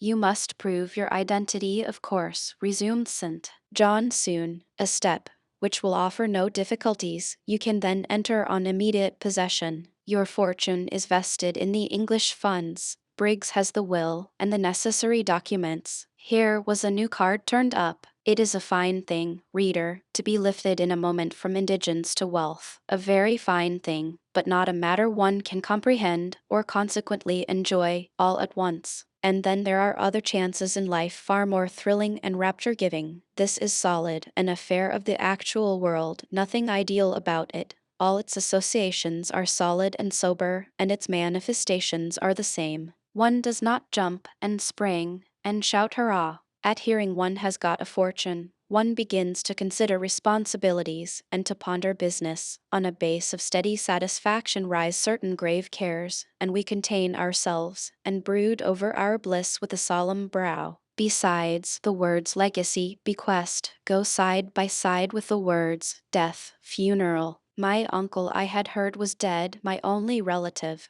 Ever since being made aware of his existence, I had cherished the hope of one day seeing him. Now, I never should. And then this money came only to me, not to me and a rejoicing family, but to my isolated self. It was a grand boon doubtless, and independence would be glorious. Yes, I felt that. That thought swelled my heart. You unbend your forehead at last, said Mr. Rivers. I thought Medusa had looked at you, and that you were turning to stone. Perhaps now you will ask how much you are worth? How much am I worth? Oh, a trifle. Nothing of course to speak of. 20,000 pounds, I think they say. But what is that? 20,000 pounds. Here was a new stunner. I had been calculating on 4 or 5,000. This news actually took my breath for a moment. Mr. St. John, whom I had never heard laugh before, laughed now. Well, said he, if you had committed a murder, and I had told you your crime was discovered, you could scarcely look more aghast. It is a large sum. Don't you think there is a mistake? No mistake at all. Perhaps you have read the figures wrong. It may be 2,000. It is written in letters, not figures. 20,000. I again felt rather like an individual of but average gastronomical powers sitting down to feast alone at a table spread with provisions for 100. Mr. Rivers rose now and put his cloak on. If it were not such a very wild night, he said, I would send Hannah down to keep you company. You look too desperately miserable to be left alone. But Hannah, poor woman, could not stride the drifts so well as I. Her legs are not quite so long, so I must and leave you to your sorrows. Good night." He was lifting the latch. A sudden thought occurred to me. "Stop 1 minute,"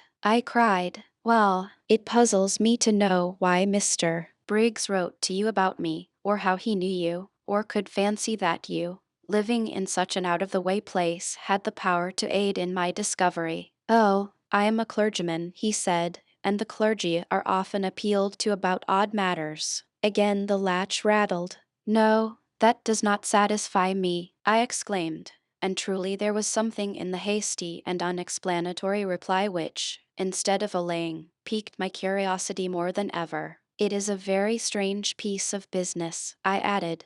"I must know more about it another time." "No, tonight, tonight." And as he turned from the door, I placed myself between it and him. He looked rather embarrassed. "You certainly shall not go till you have told me all," I said. "I would rather not just now." "You shall. You must. I would rather Diana or Mary informed you." Of course these objections wrought my eagerness to a climax. Gratified it must be, and that without delay, and I told him so. "But I apprised you that I was a hard man," said he, "difficult to persuade. And I am a hard woman, impossible to put off." "And I am a hard woman, impossible to put off." And then he pursued, "I am cold, no fervor infects me, while I am hot, and fire dissolves ice. The blaze there has thawed all the snow from your cloak. By the same token, it has streamed onto my floor, and made it like a trampled street. As you hope ever to be forgiven, Mr.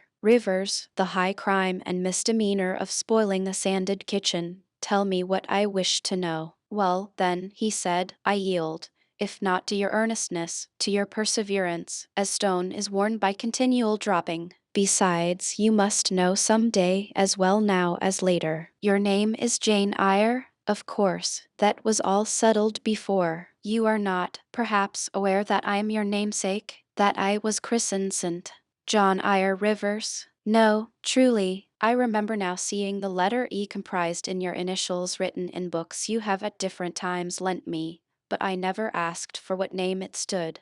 "But what then?" "Surely," I stopped. I could not trust myself to entertain, much less to express, the thought that rushed upon me, that embodied itself, that, in a second, stood out a strong, solid probability. Circumstances knit themselves, fitted themselves, shot into order. The chain that had been lying hitherto a formless lump of links was drawn out straight. Every ring was perfect, the connection complete. I knew, by instinct, how the matter stood before St. John had said another word, but I cannot expect the reader to have the same intuitive perception, so I must repeat his explanation. My mother's name was Eyre. She had 2 brothers, one a clergyman, who married Miss Jane Reed, of Gateshead, the other, John Eyre, esque merchant, late of Funchal, Madeira. Mr. Briggs, being Mr. Eyre's solicitor, wrote to us last August to inform us of our uncle's death, and to say that he had left his property to his brother the clergyman's orphan daughter, overlooking us, in consequence of a quarrel never forgiven between him and my father.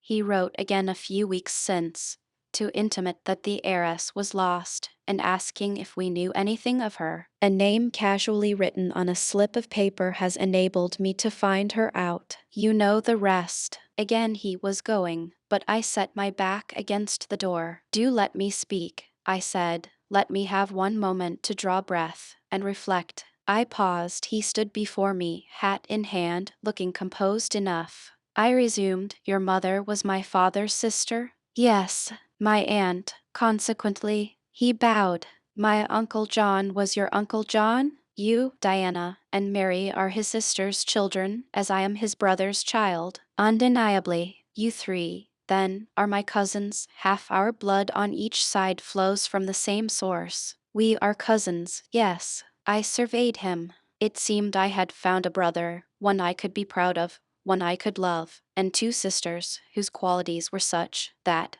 when I knew them but as mere strangers, they had inspired me with genuine affection and admiration. The two girls, on whom, kneeling down on the wet ground and looking through the low, latticed window of Moor House kitchen, I had gazed with so bitter a mixture of interest and despair, were my near kinswomen, and the young and stately gentleman who had found me almost dying at his threshold was my blood relation. Glorious discovery to a lonely wretch! This was wealth truly, wealth to the heart, a mine of pure, genial affections. This was a blessing, bright, vivid, and exhilarating, not like the ponderous gift of gold, rich and welcome enough in its way, but sobering from its weight. I now clapped my hands in sudden joy, my pulse bounded, my veins thrilled. "Oh, I am glad, I am glad," I exclaimed. "St.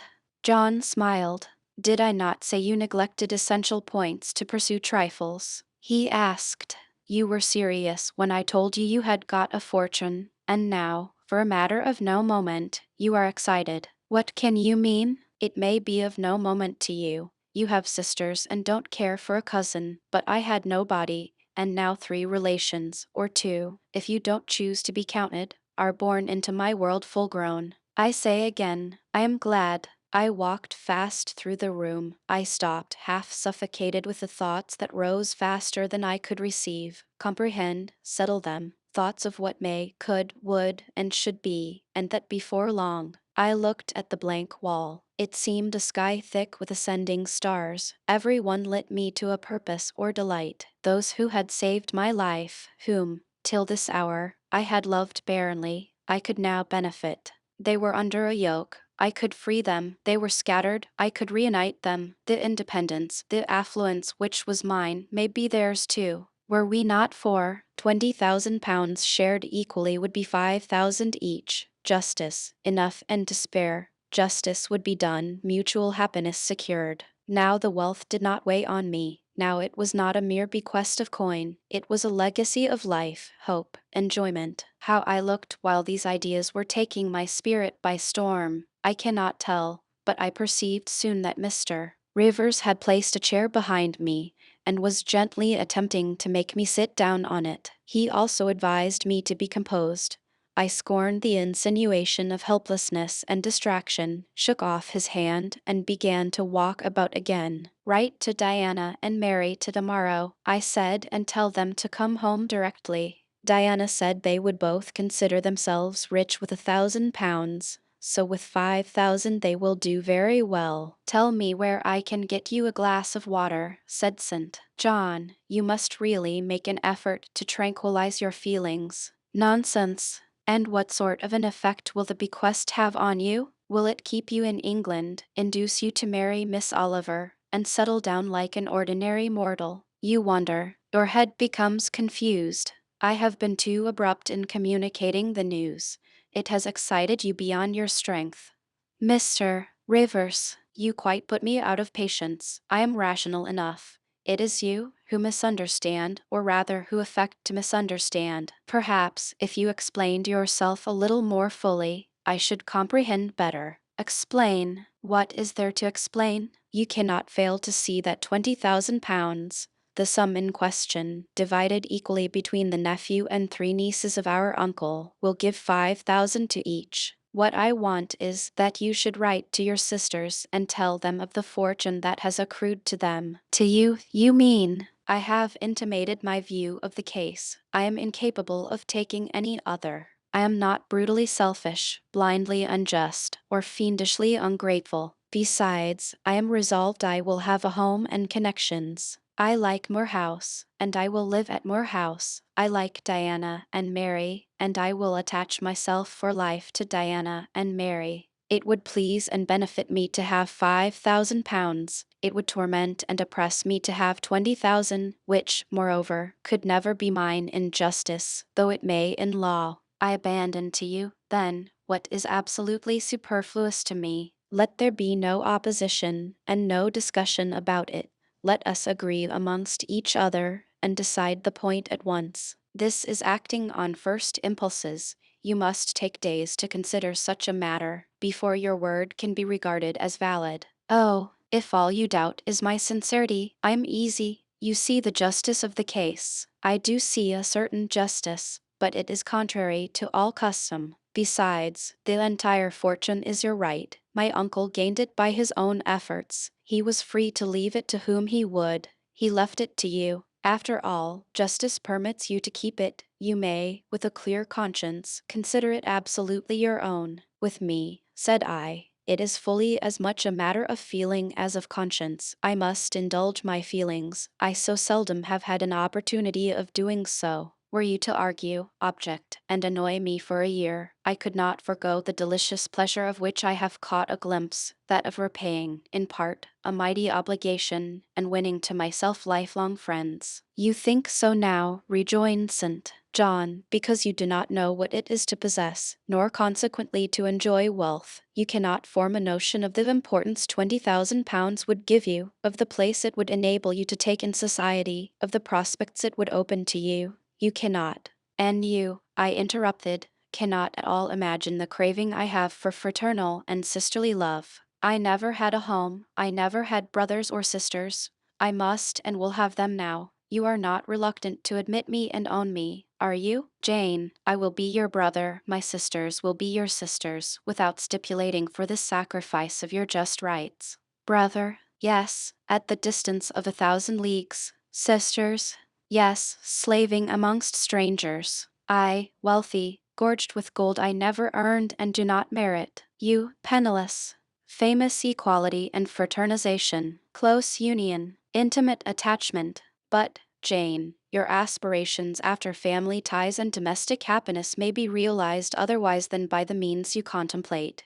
You may marry. Nonsense, again. Marry. I don't want to marry, and never shall marry. That is saying too much. Such hazardous affirmations are a proof of the excitement under which you labor. It is not saying too much. I know what I feel, and how averse are my inclinations to the bare thought of marriage. No one would take me for love, and I will not be regarded in the light of a mere money speculation, and I do not want a stranger, unsympathizing, alien, different from me. I want my kindred, those with whom I have full fellow feeling. Say again you will be my brother. When you uttered the words I was satisfied, happy. Repeat them, if you can. Repeat them sincerely. I think I can. I know I have always loved my own sisters, and I know on what my affection for them is grounded, respect for their worth, and admiration of their talents. You too have principle and mind. Your tastes and habits resemble Diana's and Mary's. Your presence is always agreeable to me.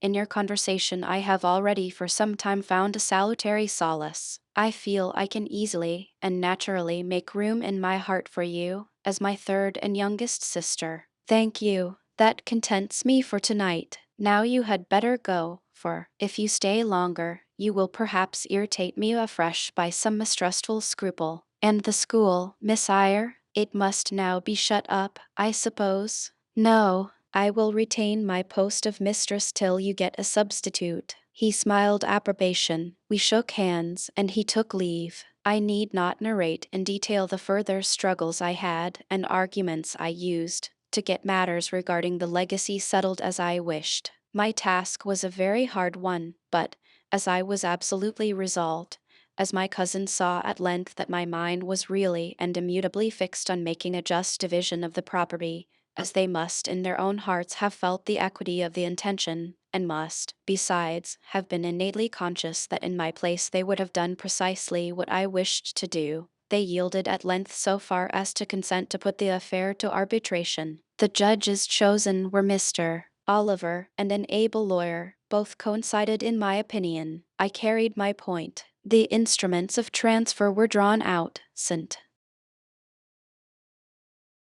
Chapter Roman 34. It was near Christmas by the time all was settled. The season of general holiday approached. I now closed Morton School, taking care that the parting should not be barren on my side. Good fortune opens the hand as well as the heart wonderfully, and to give somewhat, when we have largely received, is but to afford a vent to the unusual ebullition of the sensations. I had long felt with pleasure that many of my rustic scholars liked me, and when we parted, that consciousness was confirmed. They manifested their affection plainly and strongly. Deep was my gratification to find I had really a place in their unsophisticated hearts. I promised them that never a week should pass in future that I did not visit them and give them an hour's teaching in their school. Mr. Rivers came up as having seen the classes, now numbering 60 girls, file out before me, and locked the door. I stood with the key in my hand, exchanging a few words of special farewell with some half-dozen of my best scholars, as decent, respectable, modest, and well-informed young women as could be found in the ranks of the British peasantry. And that is saying a great deal, for after all, the British peasantry are the best taught, best mannered, most self-respecting of any in Europe.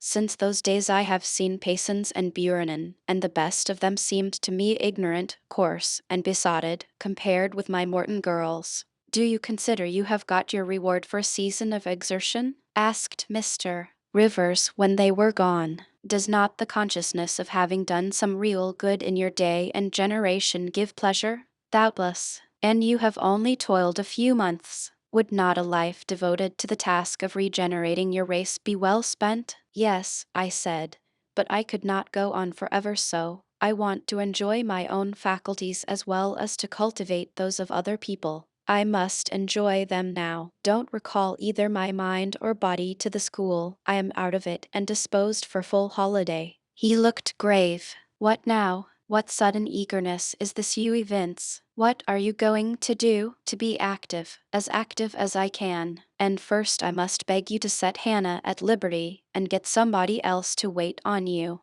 Do you want her? Yes, to go with me to Moor House. Diana and Mary will be at home in a week, and I want to have everything in order against their arrival. I understand. I thought you were for flying off on some excursion. It is better so. Hannah shall go with you. Tell her to be ready by tomorrow then, and here is the schoolroom key. I will give you the key of my cottage in the morning. He took it. You give it up very gleefully, said he. I don't quite understand your light-heartedness, because I cannot tell what employment you propose to yourself as a substitute for the one you are relinquishing. What aim, what purpose, what ambition in life have you now? My first aim will be to clean down. Do you comprehend the full force of the expression? To clean down Moor House from chamber to cellar, my next to rub it up with beeswax, oil, and an indefinite number of cloths, till it glitters again, my third, to arrange every chair, table, bed, carpet, with mathematical precision. Afterwards I shall go near to ruin you in coals and peat to keep up good fires in every room. And lastly, the 2 days preceding that on which your sisters are expected will be devoted by Hannah and me to such a beating of eggs, sorting of currants, grating of spices, compounding of Christmas cakes, chopping up of materials for mince pies, and solemnizing of other culinary rites, as words can convey but an inadequate notion of to the uninitiated like you. My purpose, in short, is to have all things in an absolutely perfect state of readiness for Diana and Mary before next Thursday, and my ambition is to give them a beau ideal of a welcome when they come. Son. John smiled slightly, still he was dissatisfied. It is all very well for the present, said he, but seriously, I trust that when the first flush of vivacity is over, you will look a little higher than domestic endearments and household joys. The best things the world has, I interrupted. No, Jane, no. This world is not the scene of fruition. Do not attempt to make it so, nor of rest. Do not turn slothful. I mean, on the contrary, to be busy. Jane, I excuse you for the present. 2 months' grace I allow you for the full enjoyment of your new position, and for pleasing yourself with this late-found charm of relationship. But then, I hope you will begin to look beyond Moor House and Morton and sisterly society and the selfish calm and sensual comfort of civilized affluence. I hope your energies will then once more trouble you with their strength. I looked at him with surprise. Son, John, I said, I think you are almost wicked to talk so. I am disposed to be as content as a queen, and you try to stir me up to restlessness. To what end? To the end of turning to profit the talents which God has committed to your keeping, and of which he will surely one day demand a strict account. Jane, I shall watch you closely and anxiously, I warn you of that, and try to restrain the disproportionate fervor with which you throw yourself into commonplace home pleasures. Don't cling so tenaciously to ties of the flesh. Save your constancy and ardor for an adequate cause, forbear to waste them on trite transient objects. Do you hear, Jane? Yes, just as if you were speaking Greek. I feel I have adequate cause to be happy, and I will be happy. Goodbye. Happy at Moor House I was, and hard I worked. And so did Hannah. She was charmed to see how jovial I could be amidst the bustle of a house turned topsy-turvy, how I could brush, and dust, and clean, and cook. And really, after a day or two of confusion worse confounded, it was delightful by degrees to invoke order from the chaos ourselves had made. I had previously taken a journey to S. to purchase some new furniture, my cousins having given me carte blanche to effect what alterations I pleased, and a sum having been set aside for that purpose. The ordinary sitting room and bedrooms I left much as they were, for I knew Diana and Mary would derive more pleasure from seeing again the old homely tables and chairs and beds than from the spectacle of the smartest innovations. Still some novelty was necessary to give to their return the piquancy with which I wished it to be invested.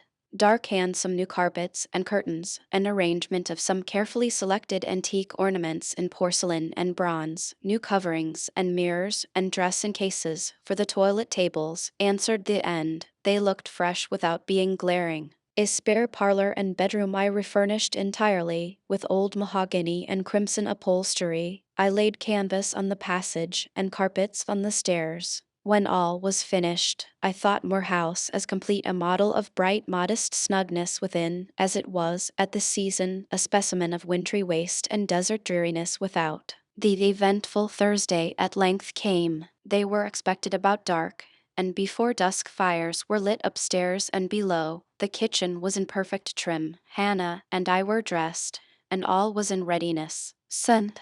John arrived first. I had entreated him to keep quite clear of the house till everything was arranged, and, truly, the bare idea of the commotion, at once sordid and trivial, going on within its walls sufficed to scare him to estrangement. He found me in the kitchen, watching the progress of certain cakes for tea, then baking. Approaching the hearth, he asked if I was at last satisfied with housemaid's work. I answered by inviting him to accompany me on a general inspection of the result of my labors. With some difficulty, I got him to make the tour of the house. He just looked in at the doors I opened, and, when he had wandered upstairs and downstairs, he said I must have gone through a great deal of fatigue and trouble to have effected such considerable changes in so short a time. But not a syllable did he utter indicating pleasure in the improved aspect of his abode. This silence damped me. I thought perhaps the alterations had disturbed some old associations he valued.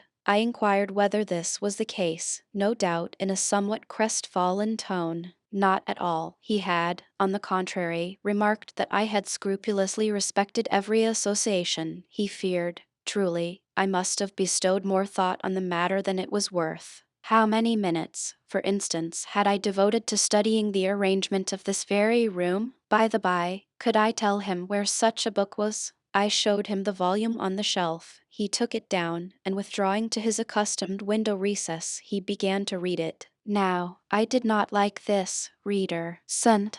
John was a good man, but I began to feel he had spoken truth of himself when he said he was hard and cold. The humanities and amenities of life had no attraction for him, its peaceful enjoyments no charm. Literally, he lived only to aspire after what was good and great, certainly, but still he would never rest, nor approve of others resting round him. As I looked at his lofty forehead, still and pale as a white stone, at his fine lineaments fixed in study, I comprehended all at once that he would hardly make a good husband, that it would be a trying thing to be his wife. I understood, as by inspiration, the nature of his love for Miss Oliver. I agreed with him that it was but a love of the senses. I comprehended how he should despise himself for the feverish influence it exercised over him, how he should wish to stifle and destroy it, how he should mistrust its ever conducting permanently to his happiness or hers. I saw he was of the material from which nature hews her heroes, Christian and pagan, her lawgivers, her statesmen, her conquerors,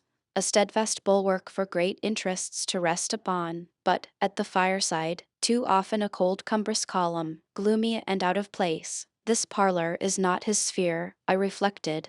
the Himalayan ridge or kaffir bush, evening the plague-cursed Guinea coast swamp would suit him better. Well may he eschew the calm of domestic life. It is not his element. There his faculties stagnate. They cannot develop or appear to advantage. It is in scenes of strife and danger, where courage is proved, and energy exercised, and fortitude tasked, that he will speak and move, the leader and superior. A merry child would have the advantage of him on this hearth. He is right to choose a missionary's career. I see it now. They are coming. They are coming, cried Hannah, throwing open the parlor door. At the same moment old Carlo barked joyfully. Out I ran. It was now dark, but a rumbling of wheels was audible. Hannah soon had a lantern lit. The vehicle had stopped at the wicket. The driver opened the door. First one well-known form, then another, stepped out. In a minute I had my face under their bonnets, in contact first with Mary's soft cheek, then with Diana's flowing curls. They laughed, kissed me, then Hannah patted Carlo, who was half wild with delight, asked eagerly if all was well, and being assured in the affirmative, hastened into the house. They were stiff with their long and jolting drive from Whitcross, and chilled with the frosty night air, but their pleasant countenances expanded to the cheerful firelight. While the driver and Hannah brought in the boxes, they demanded St. John. At this moment he advanced from the parlor. They both threw their arms round his neck at once. He gave each one quiet kiss, said in a low tone a few words of welcome, stood a while to be talked to, and then, intimating that he supposed they would soon rejoin him in the parlor, withdrew there as to a place of refuge. I had lit their candles to go upstairs, but Diana had first to give hospitable orders respecting the driver. This done, both followed me. They were delighted with the renovation and decorations of their rooms, with the new drapery and fresh carpets and rich tinted china vases. They expressed their gratification ungrudgingly. I had the pleasure of feeling that my arrangements met their wishes exactly, and that what I had done added a vivid charm to their joyous return home. Sweet was that evening. My cousins, full of exhilaration, were so eloquent in narrative and comment that their fluency covered St. John's taciturnity. He was sincerely glad to see his sisters, but in their glow of fervor and flow of joy he could not sympathize. The event of the day, that is, the return of Diana and Mary, pleased him, but the accompaniments of that event, the glad tumult, the garrulous glee of reception irked him. I saw he wished the calmer tomorrow was come. In the very meridian of the night's enjoyment, about an hour after tea, a rap was heard at the door. Hannah entered with the intimation that a poor lad was come, at that unlikely time, to fetch Mr. Rivers to see his mother, who was drawing away. Where does she live, Hannah? Clear up at Whitcross Brow, almost 4 miles off, and moor and moss all the way. Tell him I will go. I'm sure, sir, you had better not. It's the worst road to travel after dark that can be. There's no track at all over the bog. And then it is such a bitter night, the keenest wind you ever felt.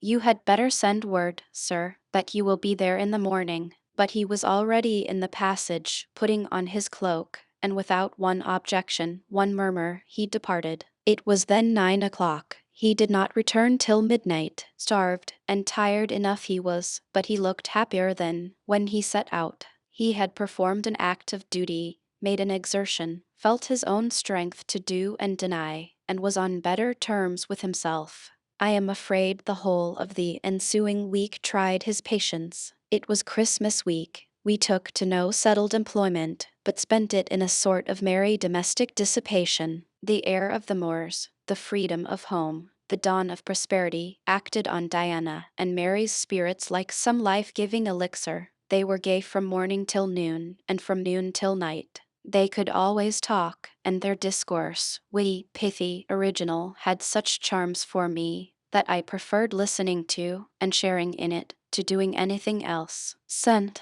John did not rebuke our vivacity, but he escaped from it. He was seldom in the house. His parish was large, the population scattered, and he found daily business in visiting the sick and poor in its different districts. One morning at breakfast, Diana, after looking a little pensive for some minutes, asked him if his plans were yet unchanged.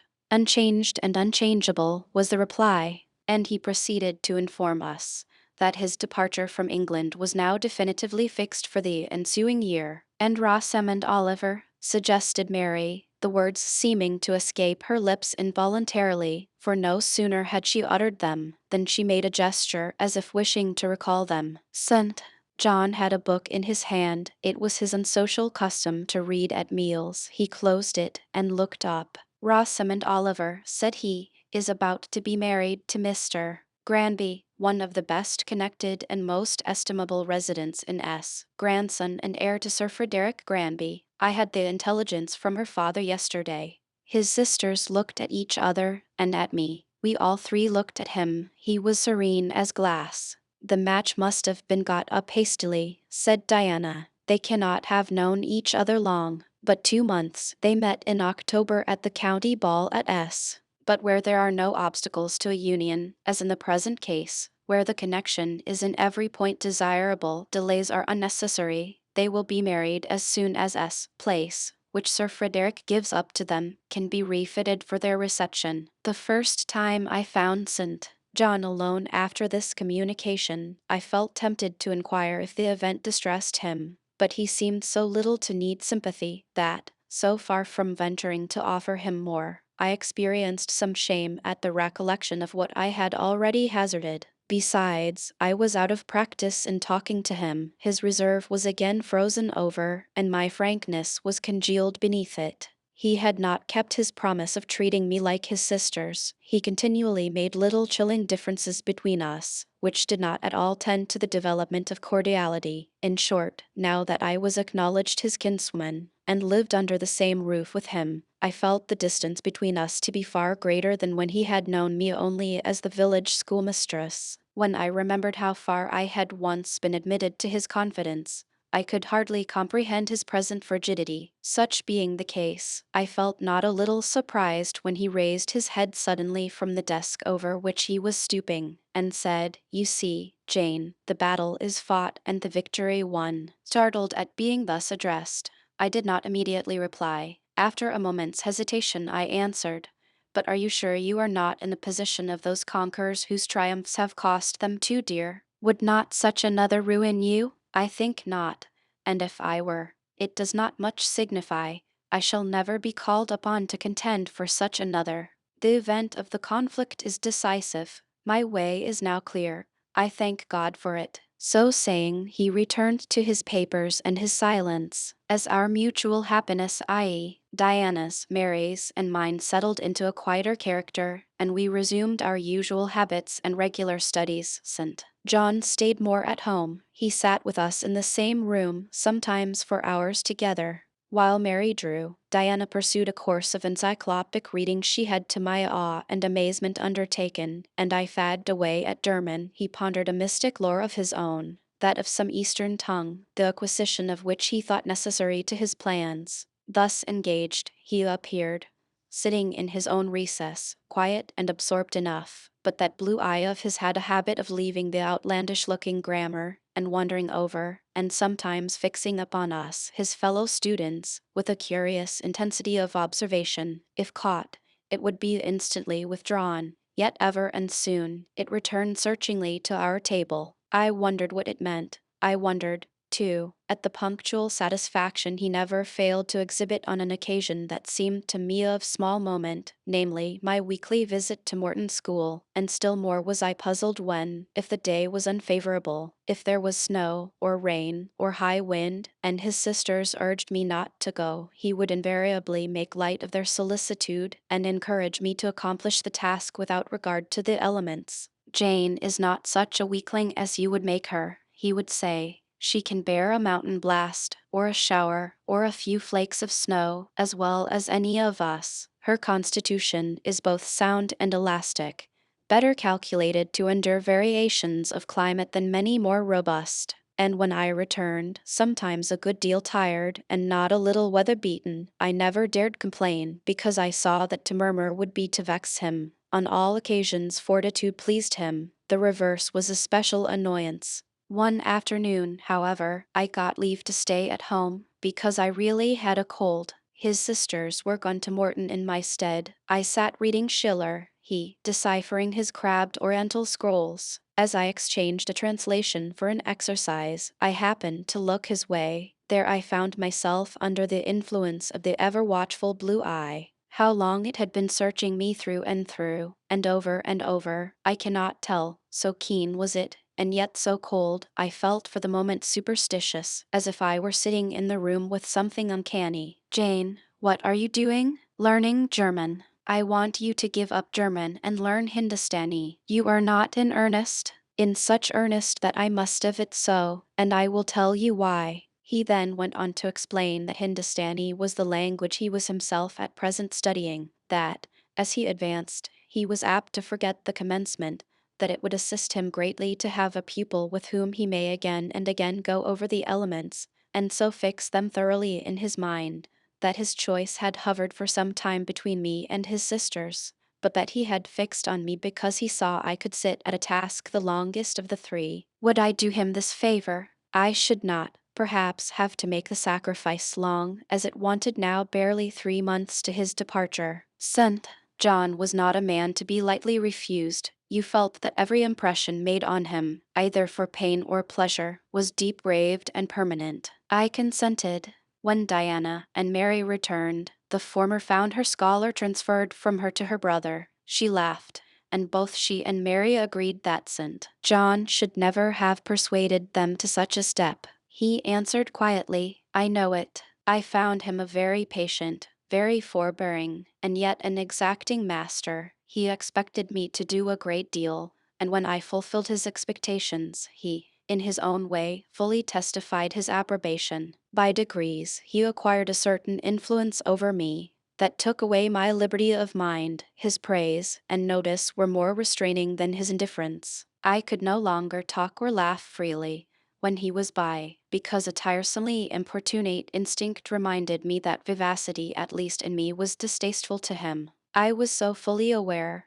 that only serious moods and occupations were acceptable, that in his presence every effort to sustain or follow any other became vain. I fell under a freezing spell. When he said, "Go," I went; "Come," I came; "Do this," I did it. But I did not love my servitude. I wished, many a time, he had continued to neglect me. One evening when, at bedtime, his sisters and I stood round him, bidding him good night, he kissed each of them, as was his custom, and, as was equally his custom, he gave me his hand. Diana, who chanced to be in a frolicsome humor, she was not painfully controlled by his will, for hers, in another way, was as strong, exclaimed St. John, you used to call Jane your third sister, but you don't treat her as such. You should kiss her too. She pushed me towards him. I thought Diana very provoking, and felt uncomfortably confused. And while I was thus thinking and feeling, St. John bent his head, his Greek face was brought to a level with mine, his eyes questioned my eyes piercingly, he kissed me. There are no such things as marble kisses or ice kisses, or I should say my ecclesiastical cousin's salute belonged to one of these classes. But there may be experiment kisses, and his was an experiment kiss. When given, he viewed me to learn the result. It was not striking. I am sure I did not blush. Perhaps I may have turned a little pale, for I felt as if this kiss were a seal affixed to my fetters. He never omitted the ceremony afterwards, and the gravity and quiescence with which I underwent it seemed to invest it for him with a certain charm. As for me, I daily wished more to please him, but to do so, I felt daily more and more that I must disown half my nature, stifle half my faculties, wrest my tastes from their original bent, force myself to the adoption of pursuits for which I had no natural vocation. He wanted to train me to an elevation I could never reach. It racked me hourly to aspire to the standard he uplifted.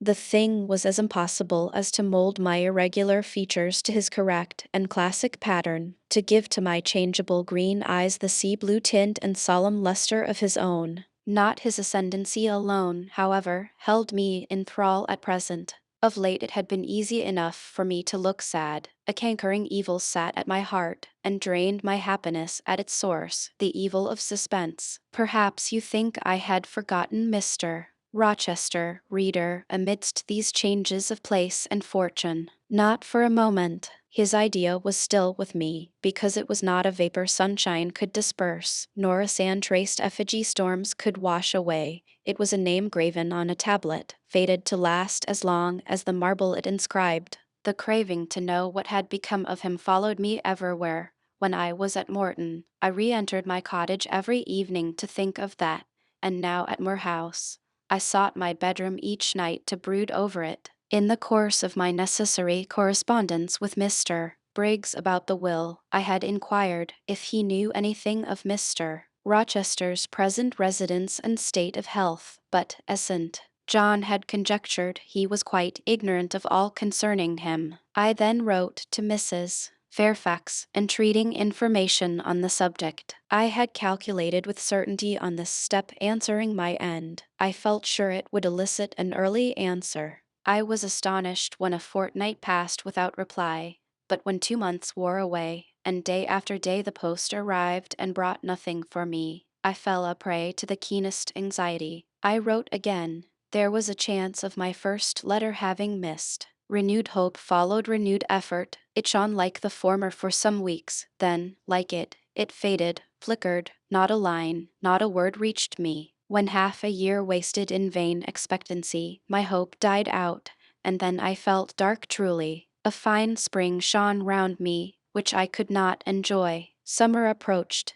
Diana tried to cheer me. She said I looked ill, and wished to accompany me to the seaside. This St.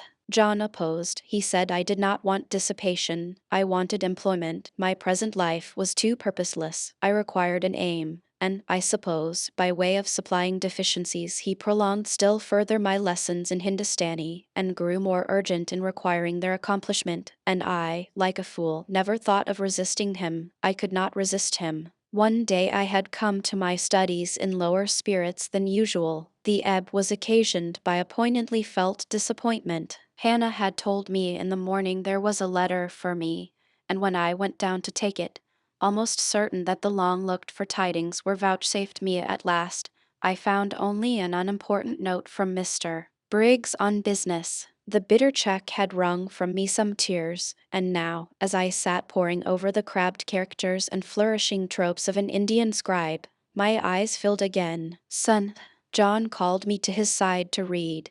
In attempting to do this my voice failed me. Words were lost in sobs. He and I were the only occupants of the parlor. Diana was practicing her music in the drawing-room. Mary was gardening. It was a very fine May day, clear, sunny, and breezy. My companion expressed no surprise at this emotion, nor did he question me as to its cause. He only said, "We will wait a few minutes, Jane, till you are more composed."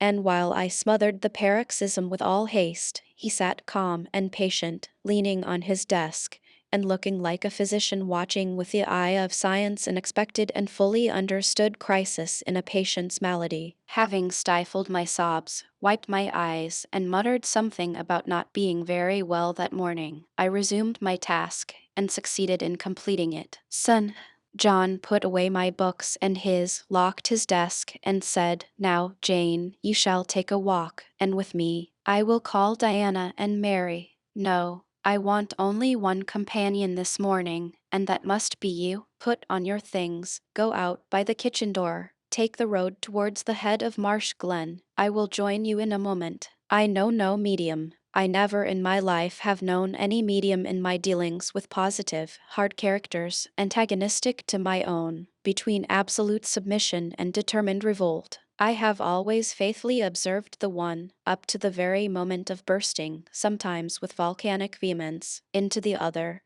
and as neither present circumstances warranted, nor my present mood inclined me to mutiny, I observed careful obedience to St. John's directions, and in 10 minutes I was treading the wild track of the glen, side by side with him. The breeze was from the west. It came over the hills, sweet with scents of heath and rush. The sky was of stainless blue. The stream descending the ravine, swelled with past spring rains, poured along plentiful and clear, catching golden gleams from the sun and sapphire tints from the firmament. As we advanced and left the track, We trod a soft turf, mossy fine and emerald green, minutely enameled with a tiny white flower, and spangled with a star-like yellow blossom. The hills, meantime, shut us quite in, for the glen, towards its head, wound to their very core. "Let us rest here," said St. John, as we reached the first stragglers of a battalion of rocks, guarding a sort of pass, beyond which the beck rushed down a waterfall, and where, still a little farther, the mountain shook off turf and flower, had only heath for raiment and crag for gem, where it exaggerated the wild to the savage, and exchanged the fresh for the frowning, where it guarded the forlorn hope of solitude, and a last refuge for silence. I took a seat. St.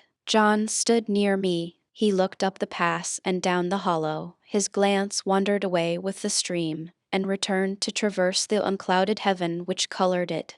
He removed his hat, let the breeze stir his hair and kiss his brow. He seemed in communion with the genius of the haunt. With his eye he bade farewell to something. "And I shall see it again," he said aloud, "in dreams when I sleep by the Ganges, and again in a more remote hour, when another slumber overcomes me, on the shore of a darker stream." Strange words of a strange love, an austere patriot's passion for his fatherland. He sat down. For half an hour we never spoke, neither he to me nor I to him. That interval past, he recommenced. "Jane, I go in 6 weeks. I have taken my berth in an East Indiaman which sails on the 20th of June. God will protect you, for you have undertaken his work." I answered. "Yes," said he. "There is my glory and joy. I am the servant of an infallible master. I am not going out under human guidance, subject to the defective laws and erring control of my feeble fellow-worms. My king, my lawgiver, my captain, is the all-perfect. It seems strange to me that all round me do not burn to enlist under the same banner, to join in the same enterprise. All have not your powers, and it would be folly for the feeble to wish to march with the strong. I do not speak to the feeble, or think of them. I address only such as are worthy of the work, and competent to accomplish it.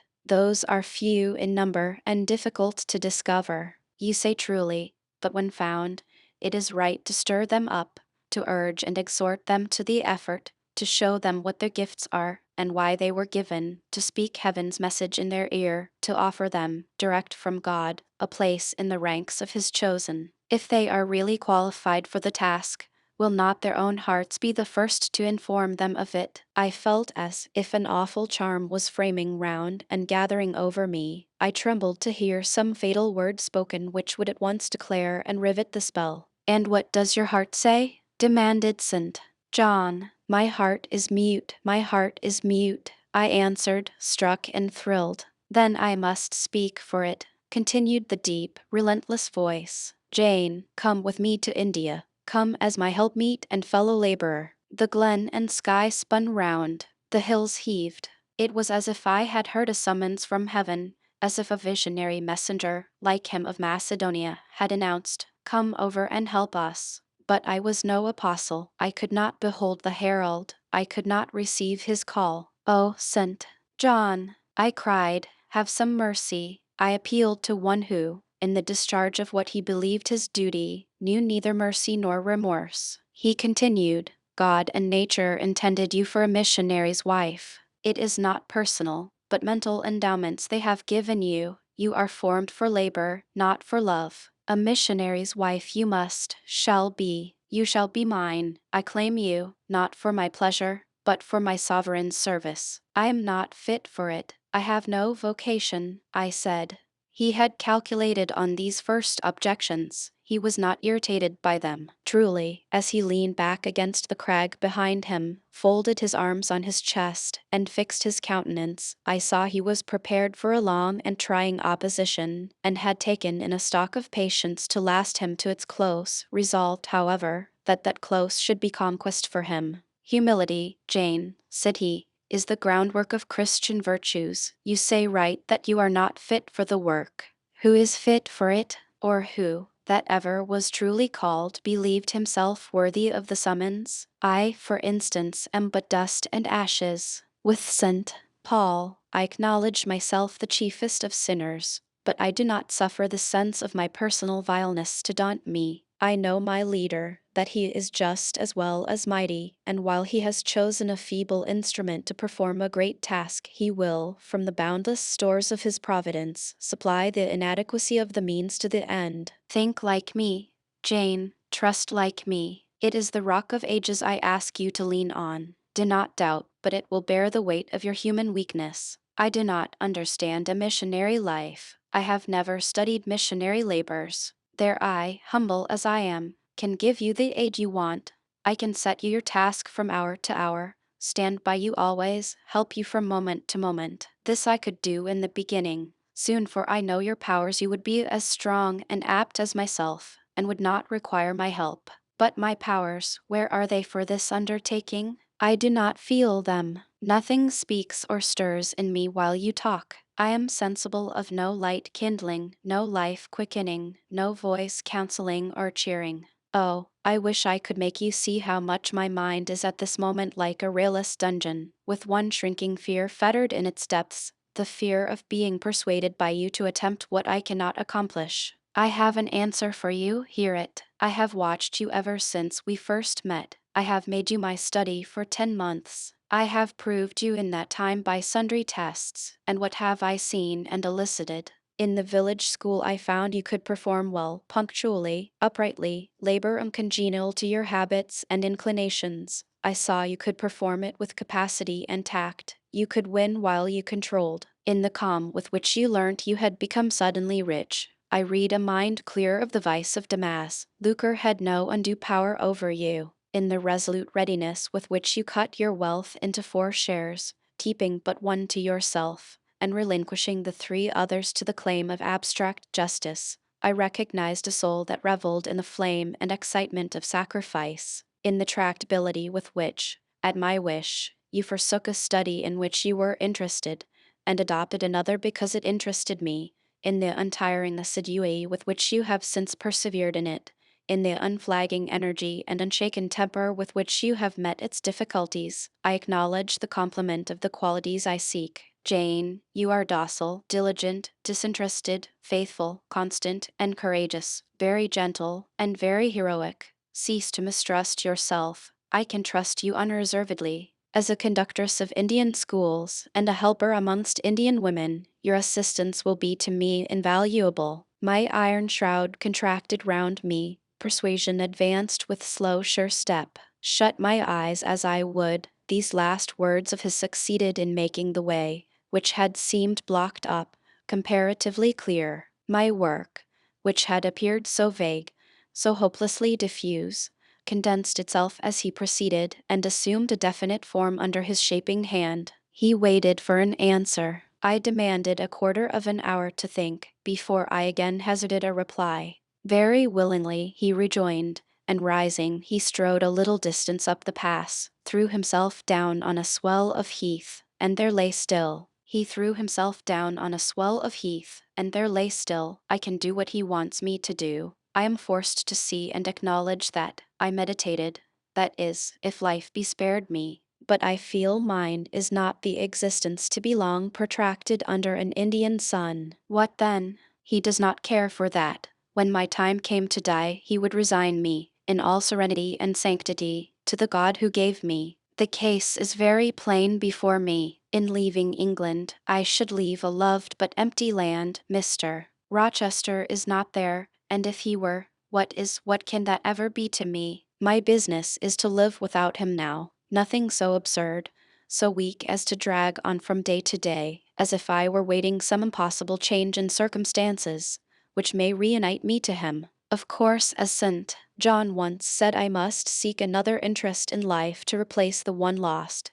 Is not the occupation he now offers me truly the most glorious man can adopt or God assign? Is it not, by its noble cares and sublime results, the one best calculated to fill the void left by upturned affections and demolished hopes? I believe I must say yes, and yet I shudder. Alas! If I join St. John, I abandon half myself. If I go to India, I go to premature death. And how will the interval between leaving England for India, and India for the grave, be filled? Oh, I know well. That, too, is very clear to my vision. by straining to satisfy St. John till my sinews ache, I shall satisfy him, to the finest central point and farthest outward circle of his expectations. If I do go with him, if I do make the sacrifice he urges, I will make it absolutely. I will throw all on the altar, heart, vitals, the entire victim. He will never love me, but he shall approve me. I will show him energies he has not yet seen, resources he has never suspected. Yes, I can work as hard as he can, and with as little grudging consent, then, to his demand is possible, but for one item, one dreadful item. It is that he asks me to be his wife, and has no more of a husband's heart for me than that frowning giant of a rock, down which the stream is foaming in over their gorge. He prizes me as a soldier would a good weapon, and that is all. Unmarried to him, this would never grieve me. But can I let him complete his calculations, coolly put into practice his plans, go through the wedding ceremony? Can I receive from him the bridal ring, endure all the forms of love which I doubt not he would scrupulously observe and know that the spirit was quite absent? Can I bear the consciousness that every endearment he bestows is a sacrifice made on principle? No, such a martyrdom would be monstrous. I will never undergo it. As his sister, I may accompany him, not as his wife. I will tell him so. I looked towards the knoll. There he lay, still as a prostrate column, his face turned to me, his eye beaming watchful and keen. He started to his feet and approached me. I am ready to go to India, if I may go free. Your answer requires a commentary, he said. It is not clear. You have hitherto been my adopted brother, I, your adopted sister. Let us continue as such. You and I had better not marry. He shook his head. Adopted fraternity will not do in this case. If you were my real sister, it would be different. I should take you, and seek no wife. But as it is, either our union must be consecrated and sealed by marriage, or it cannot exist. Practical obstacles oppose themselves to any other plan. Do you not see it, Jane? Consider a moment. Your strong sense will guide you. I did consider, and still my sense, such as it was, directed me only to the fact that we did not love each other as man and wife should, and therefore it inferred we ought not to marry. I said so. St. John, I returned, I regard you as a brother, you me as a sister, so let us continue. We cannot, he answered, with short, sharp determination. It would not do. You have said you will go with me to India. Remember, you have said that. Conditionally. Well, to the main point, the departure with me from England, the cooperation with me in my future labors, you do not object. You have already as good as put your hand to the plough. You are too consistent to withdraw it. You have but one end to keep in view. How the work you have undertaken can best be done. Simplify your complicated interests, feelings, thoughts, wishes, aims, merge all considerations in one purpose, that of fulfilling with effect, with power, the mission of your great master. To do so, you must have a coadjutor, not a brother, that is a loose tie, but a husband. I, too, do not want a sister. A sister may any day be taken from me. I want a wife, the sole helpmeet I can influence efficiently in life, and retain absolutely till death. I shuddered as he spoke. I felt his influence in my marrow, his hold on my limbs. Seek one elsewhere than in me, St. John. Seek one fitted to you, one fitted to my purpose. You mean, fitted to my vocation. Again I tell you, it is not the insignificant private individual, the mere man, with the man's selfish senses, I wish to mate. It is the missionary, and I will give the missionary my energies. It is all he wants, but not myself. That would be only adding the husk and shell to the kernel. For them he has no use. I retain them. You cannot, you ought not. Do you think God will be satisfied with half an oblation? Will he accept a mutilated sacrifice? It is the cause of God I advocate. It is under his standard I enlist you. I cannot accept on his behalf a divided allegiance. It must be entire. Oh, I will give my heart to God, I said. You do not want it. I will not swear, reader, that there was not something of repressed sarcasm both in the tone in which I uttered the sentence and in the feeling that accompanied it. I had silently feared St. John till now, because I had not understood him. He had held me in awe, because he had held me in doubt. How much of him was saint, how much mortal, I could not heretofore tell, but revelations were being made in this conference. The analysis of his nature was proceeding before my eyes. I saw his fallibilities, I comprehended them. I understood that, sitting there where I did, on the bank of heath, and with that handsome form before me, I sat at the feet of a man, erring as I. The veil fell from his hardness and despotism. Having felt in him the presence of these qualities, I felt his imperfection and took courage. I was with an equal, one with whom I may argue, one whom, if I saw good, I may resist. He was silent after I had uttered the last sentence, and I soon risked an upward glance at his countenance. His eye, bent on me, expressed at once stern surprise and keen inquiry. Is she sarcastic? And sarcastic to me, it seemed to say, "What does this signify? Do not let us forget that this is a solemn matter," he said, "before long, one of which we may neither think nor talk lightly without sin. I trust, Jane, you are in earnest when you say you will serve your heart to God. It is all I want. Once wrench your heart from man, and fix it on your Maker. The advancement of that Maker's spiritual kingdom on earth will be your chief delight and endeavor. You will be ready to do at once whatever furthers that end. You will see what impetus would be given to your efforts and mine by our physical and mental union in marriage, the only union that gives a character of permanent conformity to the destinies and designs of human beings, and passing over all minor caprices, all trivial difficulties and delicacies of feeling, all scruple about the degree, kind, strength, or tenderness of mere personal inclination, you will hasten to enter into that union at once. Shall I? I said briefly, and I looked at his features, beautiful in their harmony, but strangely formidable in their still severity, at his brow, commanding but not open, at his eyes, bright and deep and searching, but never soft, at his tall imposing figure, and fancied myself in idea his wife. Oh, it would never do. As his curate, his comrade, all would be right. I would cross oceans with him in that capacity, toil under eastern suns, in Asian deserts with him in that office, admire and emulate his courage and devotion and vigor, accommodate quietly to his masterhood, smile undisturbed at his ineradicable ambition, discriminate the Christian from the man, profoundly esteem the one, and freely forgive the other. I should suffer often, no doubt. Attached to him only in this capacity, my body would be under rather a stringent yoke, but my heart and mind would be free. I should still have my unlighted self to turn to, my natural unenslaved feelings with which to communicate in moments of loneliness. There would be recesses in my mind which would be only mine, to which he never came, and sentiments growing there fresh and sheltered which his austerity could never blight, nor his measured warrior march trample down, but as his wife, at his side always, and always restrained, and always checked, forced to keep the fire of my nature continually low, to compel it to burn inwardly and never utter a cry, though the imprisoned flame consumed vital after vital. This would be unendurable. St. John, I exclaimed, when I had got so far in my meditation. Well, he answered icily, I repeat, I freely consent to go with you as your fellow missionary, but not as your wife.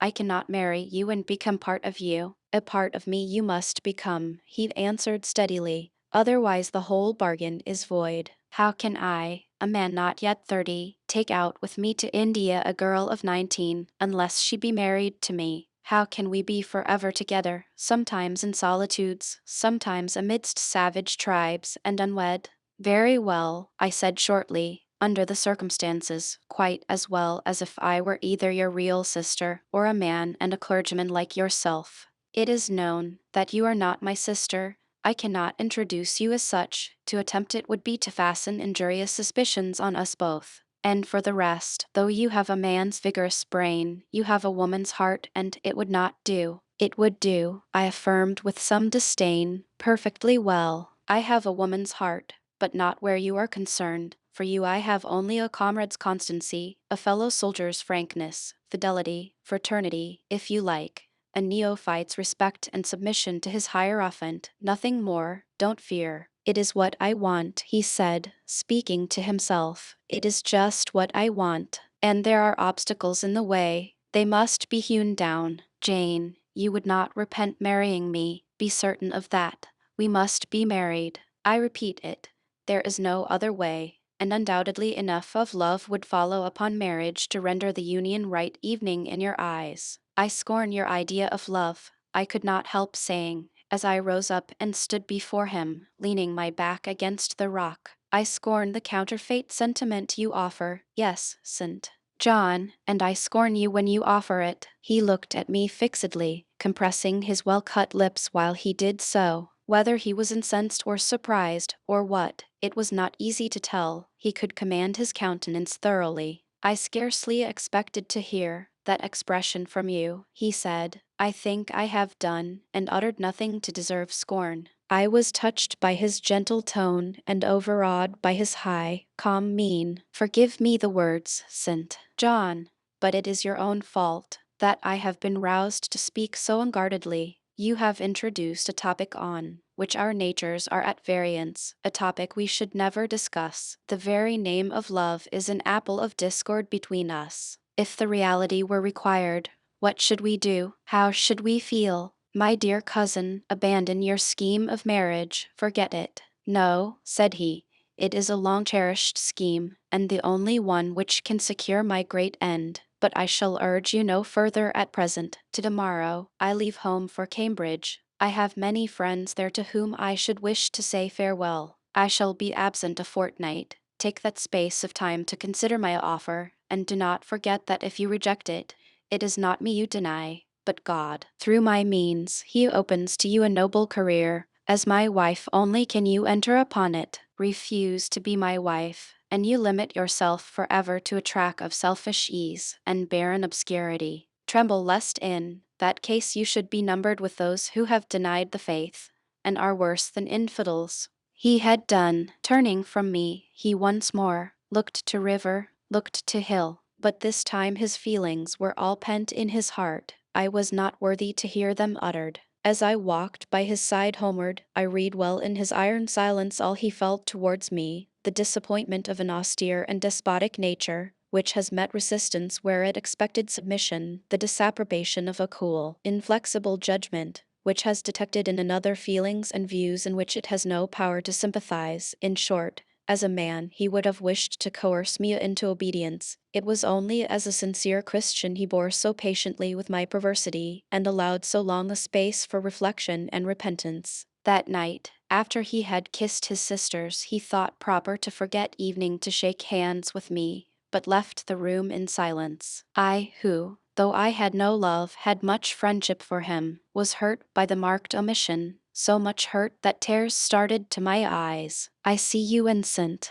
John have been quarreling, Jane, said Diana, during your walk on the moor. But go after him. He is now lingering in the passage expecting you. He will make it up. I have not much pride under such circumstances. I would always rather be happy than dignified, and I ran after him. He stood at the foot of the stairs. Good night, St.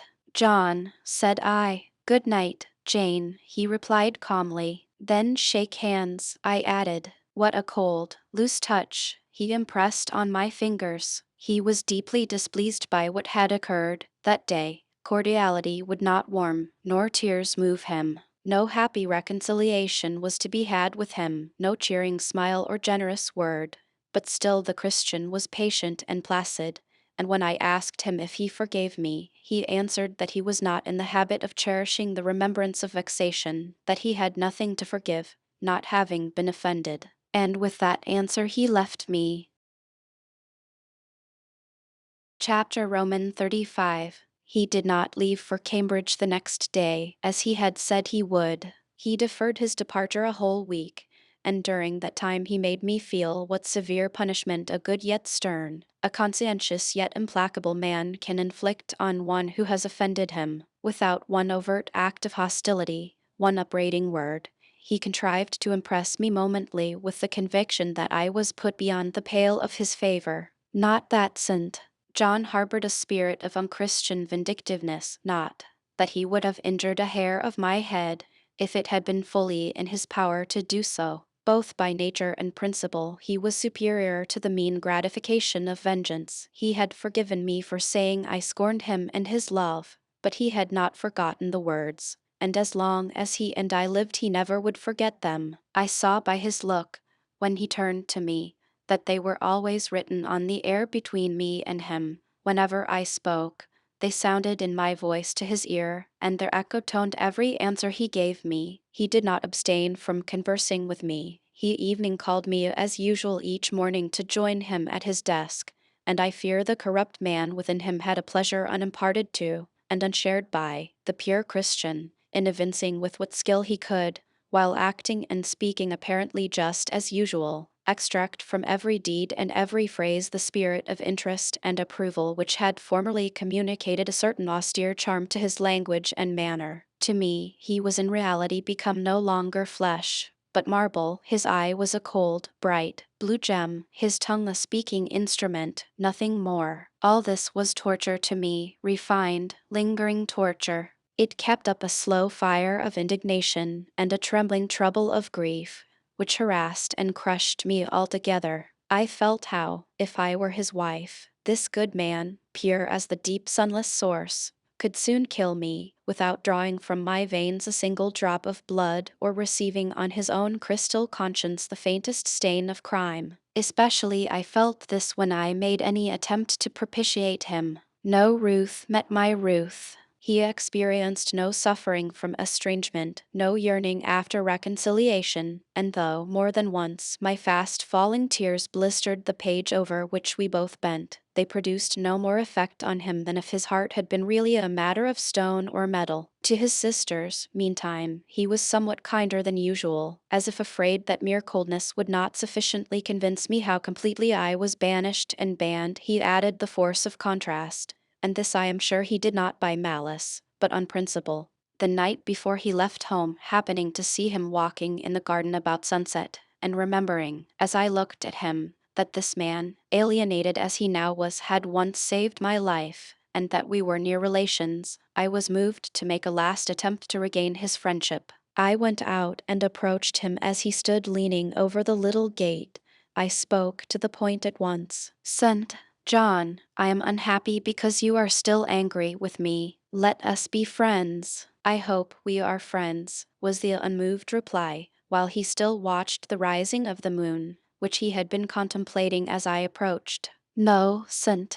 John, we are not friends as we were. You know that, are we not? That is wrong. For my part, I wish you no ill and all good. I believe you, St. John, for I am sure you are incapable of wishing any one ill, but, as I am your kinswoman, I should desire somewhat more of affection than that sort of general philanthropy you extend to mere strangers." "Of course," he said, "your wish is reasonable, and I am far from regarding you as a stranger." This, spoken in a cool, tranquil tone, was mortifying and baffling enough. Had I attended to the suggestions of pride and ire, I should immediately have left him, but something worked within me more strongly than those feelings could. I deeply venerated my cousin's talent and principle. His friendship was of value to me. To lose it tried me severely. I would not so soon relinquish the attempt to reconquer it. Must we part in this way, St. John?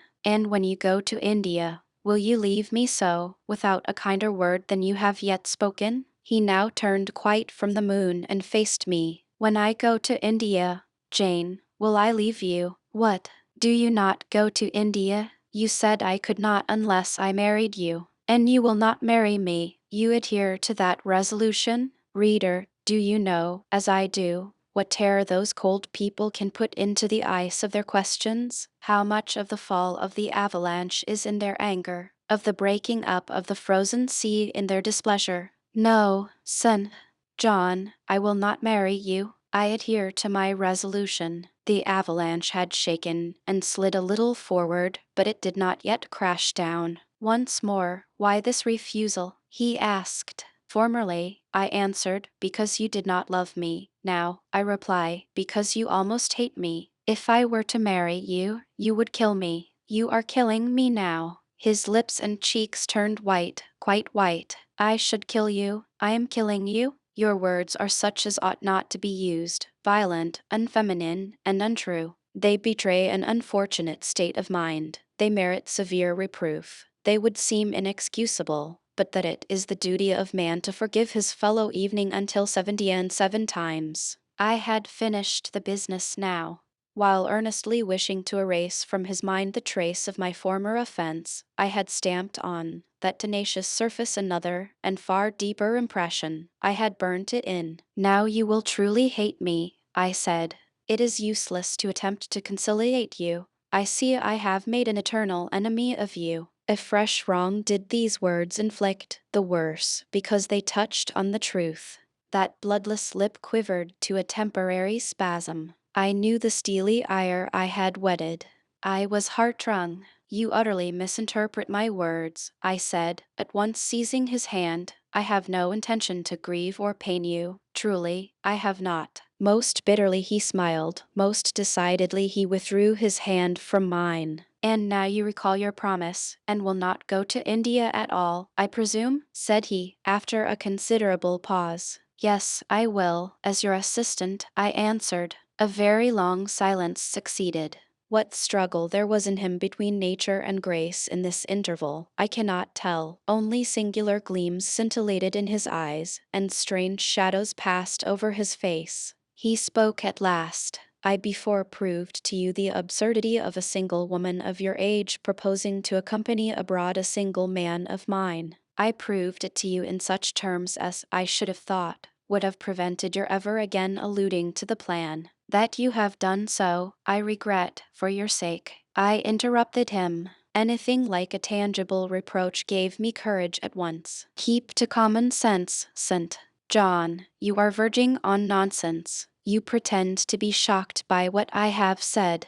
You are not really shocked, for, with your superior mind, you cannot be either so dull or so conceited as to misunderstand my meaning. I say again, I will be your curate, if you like, but never your wife. Again he turned lividly pale, but, as before, controlled his passion perfectly. He answered emphatically but calmly, a female curate, who is not my wife, would never suit me. With me, then, it seems, you cannot go. But if you are sincere in your offer, I will, while in town, speak to a married missionary whose wife needs a coadjutor. Your own fortune will make you independent of the Society's aid, and thus you may still be spared the dishonor of breaking your promise and deserting the band you engaged to join. Now I never had, as the reader knows, either given any formal promise or entered into any engagement, and this language was all much too hard and much too despotic for the occasion. I replied, there is no dishonor, no breach of promise, no desertion in the case. I am not under the slightest obligation to go to India, especially with strangers.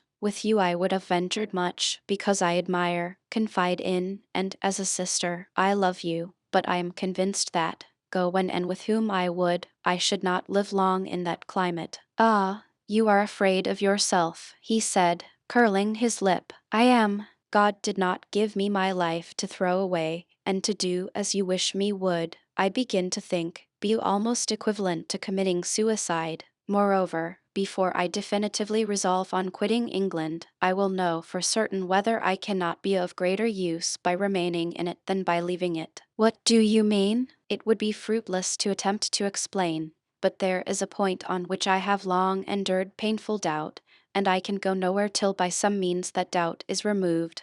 I know where your heart turns and to what it clings. The interest you cherish is lawless and unconsecrated. Long since you ought to have crushed it, now you should blush to allude to it. You think of Mr. Rochester. It was true, I confessed it by silence. Are you going to seek Mr. Rochester? I must find out what is become of him. It remains for me, then, he said, to remember you in my prayers, and to entreat God for you, in all earnestness, that you may not truly become a castaway. I had thought I recognized in you one of the chosen, but God sees not as man sees. His will be done. He opened the gate, passed through it, and strayed away down the glen. He was soon out of sight. On re-entering the parlor, I found Diana standing at the window, looking very thoughtful. Diana was a great deal taller than I. She put her hand on my shoulder, and, stooping, examined my face.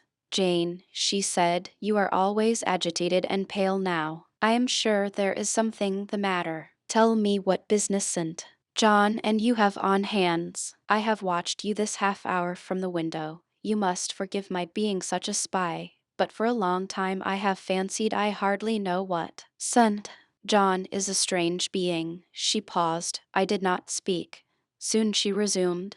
That brother of mine cherishes peculiar views of some sort respecting you, I am sure. He has long distinguished you by a notice and interest he never showed to any one else. To what end? I wish he loved you. Does he, Jane? I put her cool hand to my hot forehead. No, Di, not one whit. Then why does he follow you so with his eyes, and get you so frequently alone with him, and keep you so continually at his side? Mary and I had both concluded he wished you to marry him. He does. He has asked me to be his wife. Diana clapped her hands. That is just what we hoped and thought. And you will marry him, Jane, won't you? And then he will stay in England. Far from that, Diana. His sole idea in proposing to me is to procure a fitting fellow laborer in his Indian toils. What? He wishes you to go to India? Yes. Madness, she exclaimed. You would not live 3 months there, I am certain. You never shall go. You have not consented, have you, Jane? I have refused to marry him, and have consequently displeased him, she suggested. Deeply, he will never forgive me, I fear. Yet I offered to accompany him as his sister. It was frantic folly to do so, Jane. Think of the task you undertook, one of incessant fatigue, where fatigue kills evening the strong, and you are weak. St. John, you know him, would urge you to impossibilities. With him there would be no permission to rest during the hot hours, and unfortunately, I have noticed, whatever he exacts, you force yourself to perform. I am astonished you found courage to refuse his hand. You do not love him then, Jane? Not as a husband, yet he is a handsome fellow. And I am so plain, you see, Di. We should never suit. Plain. You, not at all. You are much too pretty, as well as too good, to be grilled alive in Calcutta. And again she earnestly conjured me to give up all thoughts of going out with her brother. I must truly, I said, for when just now I repeated the offer of serving him for a deacon, he expressed himself shocked at my want of decency. He seemed to think I had committed an impropriety in proposing to accompany him unmarried, as if I had not from the first hoped to find in him a brother, and habitually regarded him as such. What makes you say he does not love you, Jane? You should hear himself on the subject. He has again and again explained that it is not himself, but his office he wishes to mate. He has told me I am formed for labor, not for love, which is true, no doubt. But, in my opinion, if I am not formed for love, it follows that I am not formed for marriage. Would it not be strange, Di, to be chained for life to a man who regarded one but as a useful tool, insupportable, unnatural, out of the question? And then, I continued, though I have only sisterly affection for him now, yet, if forced to be his wife, I can imagine the possibility of conceiving an inevitable, strange, torturing kind of love for him, because he is so talented, and there is often a certain heroic grandeur in his look, manner, and conversation. In that case, my lot would become unspeakably wretched. He would not want me to love him, and if I showed the feeling, he would make me sensible that it was a superfluity, unrequired by him, unbecoming in me. I know he would. And yet St. John is a good man, said Diana. He is a good and a great man, but he forgets, pitilessly, the feelings and claims of little people in pursuing his own large views. It is better, therefore, for the insignificant to keep out of his way, lest, in his progress, he should trample them down. Here he comes. I will leave you, Diana. And I hastened upstairs as I saw him entering the garden, but I was forced to meet him again at supper. During that meal he appeared just as composed as usual. I had thought he would hardly speak to me, and I was certain he had given up the pursuit of his matrimonial scheme. The sequel showed I was mistaken on both points. He addressed me precisely in his ordinary manner, or what had, of late, in his ordinary manner, one scrupulously polite. No doubt he had invoked the help of the Holy Spirit to subdue the anger I had roused in him, and now believed he had forgiven me once more. For the evening reading before prayers, he selected the 21st chapter of Revelation. It was at all times pleasant to listen while from his lips fell the words of the Bible. Never did his fine voice sound at once so sweet and full, never did his manner become so impressive in its noble simplicity, as when he delivered the oracles of God. And tonight that voice took a more solemn tone, that manner a more thrilling meaning. As he sat in the mid of his household circle, the May moon shining in through the uncurtained window, and rendering almost unnecessary the light of the candle on the table, as he sat there, bending over the great old Bible, and described from its page the vision of the new heaven and the new earth, told how God would come to dwell with men, how he would wipe away all tears from their eyes, and promised that there should be no more death, neither sorrow nor crying, nor any more pain, because the former things were passed away. The succeeding words thrilled me strangely as he spoke them, especially as I felt, by the slight, indescribable alteration in sound, that in uttering them his eye had turned on me. He that overcomes shall inherit all things, and I will be his God, and he shall be my son. But, was slowly, distinctly read, the fearful, the unbelieving, and shall have their part in the lake which burns with fire and brimstone, which is the second death. Henceforward, I knew what fate sent. John feared for me. A calm, subdued triumph, blent with a longing earnestness, marked his enunciation of the last glorious verses of that chapter. The reader believed his name was already written in the Lamb's book of life, and he yearned after the hour which should admit him to the city to which the kings of the earth bring their glory and honor, which has no need of sun or moon to shine in it, because the glory of God lightens it, and the Lamb is the light of that. In the prayer following the chapter, all his energy gathered, all his stern zeal woke. He was in deep earnest, wrestling with God, and resolved on a conquest. He supplicated strength for the weak-hearted, guidance for wanderers from the fold, a return, evening at the 11th hour, for those whom the temptations of the world and the flesh were luring from the narrow path. He asked, he urged, he claimed the boon of a brand snatched from the burning. Earnestness is ever deeply solemn. First, as I listened to that prayer, I wondered at his. Then, when it continued and rose, I was touched by it, and at last awed. He felt the greatness and goodness of his purpose so sincerely. Others, who heard him plead for it, could not but feel it too. The prayer over, we took leave of him. He was to go at a very early hour in the morning. Diana and Mary, having kissed him, left the room, in compliance, I think, with a whispered hint from him. I tendered my hand and wished him a pleasant journey. "Thank you, Jane." As I said, I shall return from Cambridge in a fortnight. That space, then, is yet left you for reflection. If I listened to human pride, I should say no more to you of marriage with me, but I listen to my duty, and keep steadily in view my first aim, to do all things to the glory of God. My Master was long-suffering, so will I be. I cannot give you up to perdition as a vessel of wrath. Repent, resolve, while there is yet time. Remember, we are bid to work while it is day, warned that the night comes when no man shall work. Remember the fate of Dives, who had his good things in this life. God give you strength to choose that better part which shall not be taken from you. He laid his hand on my head as he uttered the last words.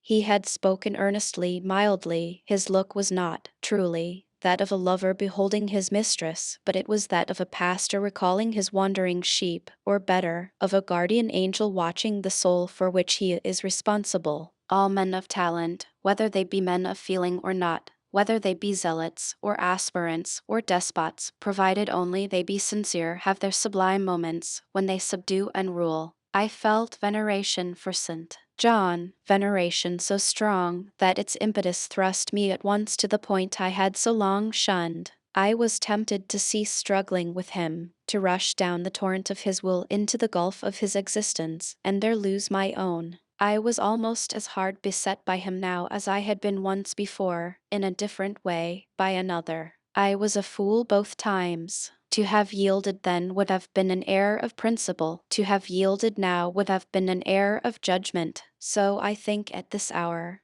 when I look back to the crisis through the quiet medium of time, I was unconscious of folly at the instant. I stood motionless under my Hierophant's touch. My refusals were forgotten, my fears overcome, my wrestlings paralyzed. The impossible, i.e., my marriage with St. John, was fast becoming the possible. All was changing utterly with a sudden sweep. Religion called, angels beckoned, God commanded, life rolled together like a scroll, death's gates opening, showed eternity beyond. It seemed that for safety and bliss there, all here may be sacrificed in a second. The dim room was full of visions. Could you decide now? Asked the missionary. The inquiry was put in gentle tones. He drew me to him as gently. Oh, that gentleness! How far more potent is it than force! I could resist St. John's wrath. I grew pliant as a reed under his kindness. Yet I knew all the time, if I yielded now, I should not the less be made to repent, some day, of my former rebellion. His nature was not changed by 1 hour of solemn prayer, it was only elevated.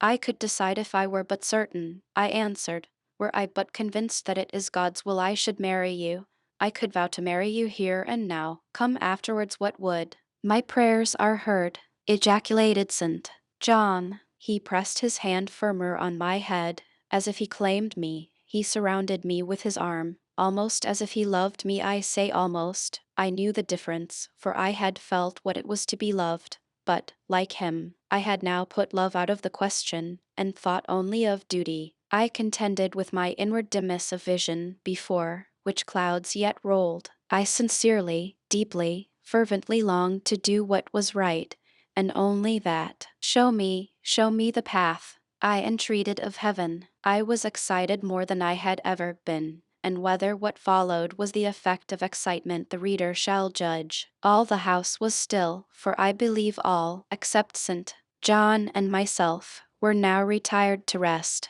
The one candle was dying out, the room was full of moonlight. My heart beat fast and thick. I heard its throb. Suddenly it stood still to an inexpressible feeling that thrilled it through and passed at once to my head and extremities. The feeling was not like an electric shock, but it was quite as sharp, as strange, as startling. It acted on my senses as if their utmost activity hitherto had been but torpor, from which they were now summoned and forced to wake. They rose expectant. Eye and ear waited, while the flesh quivered on my bones. What have you heard? What do you see? Asked St.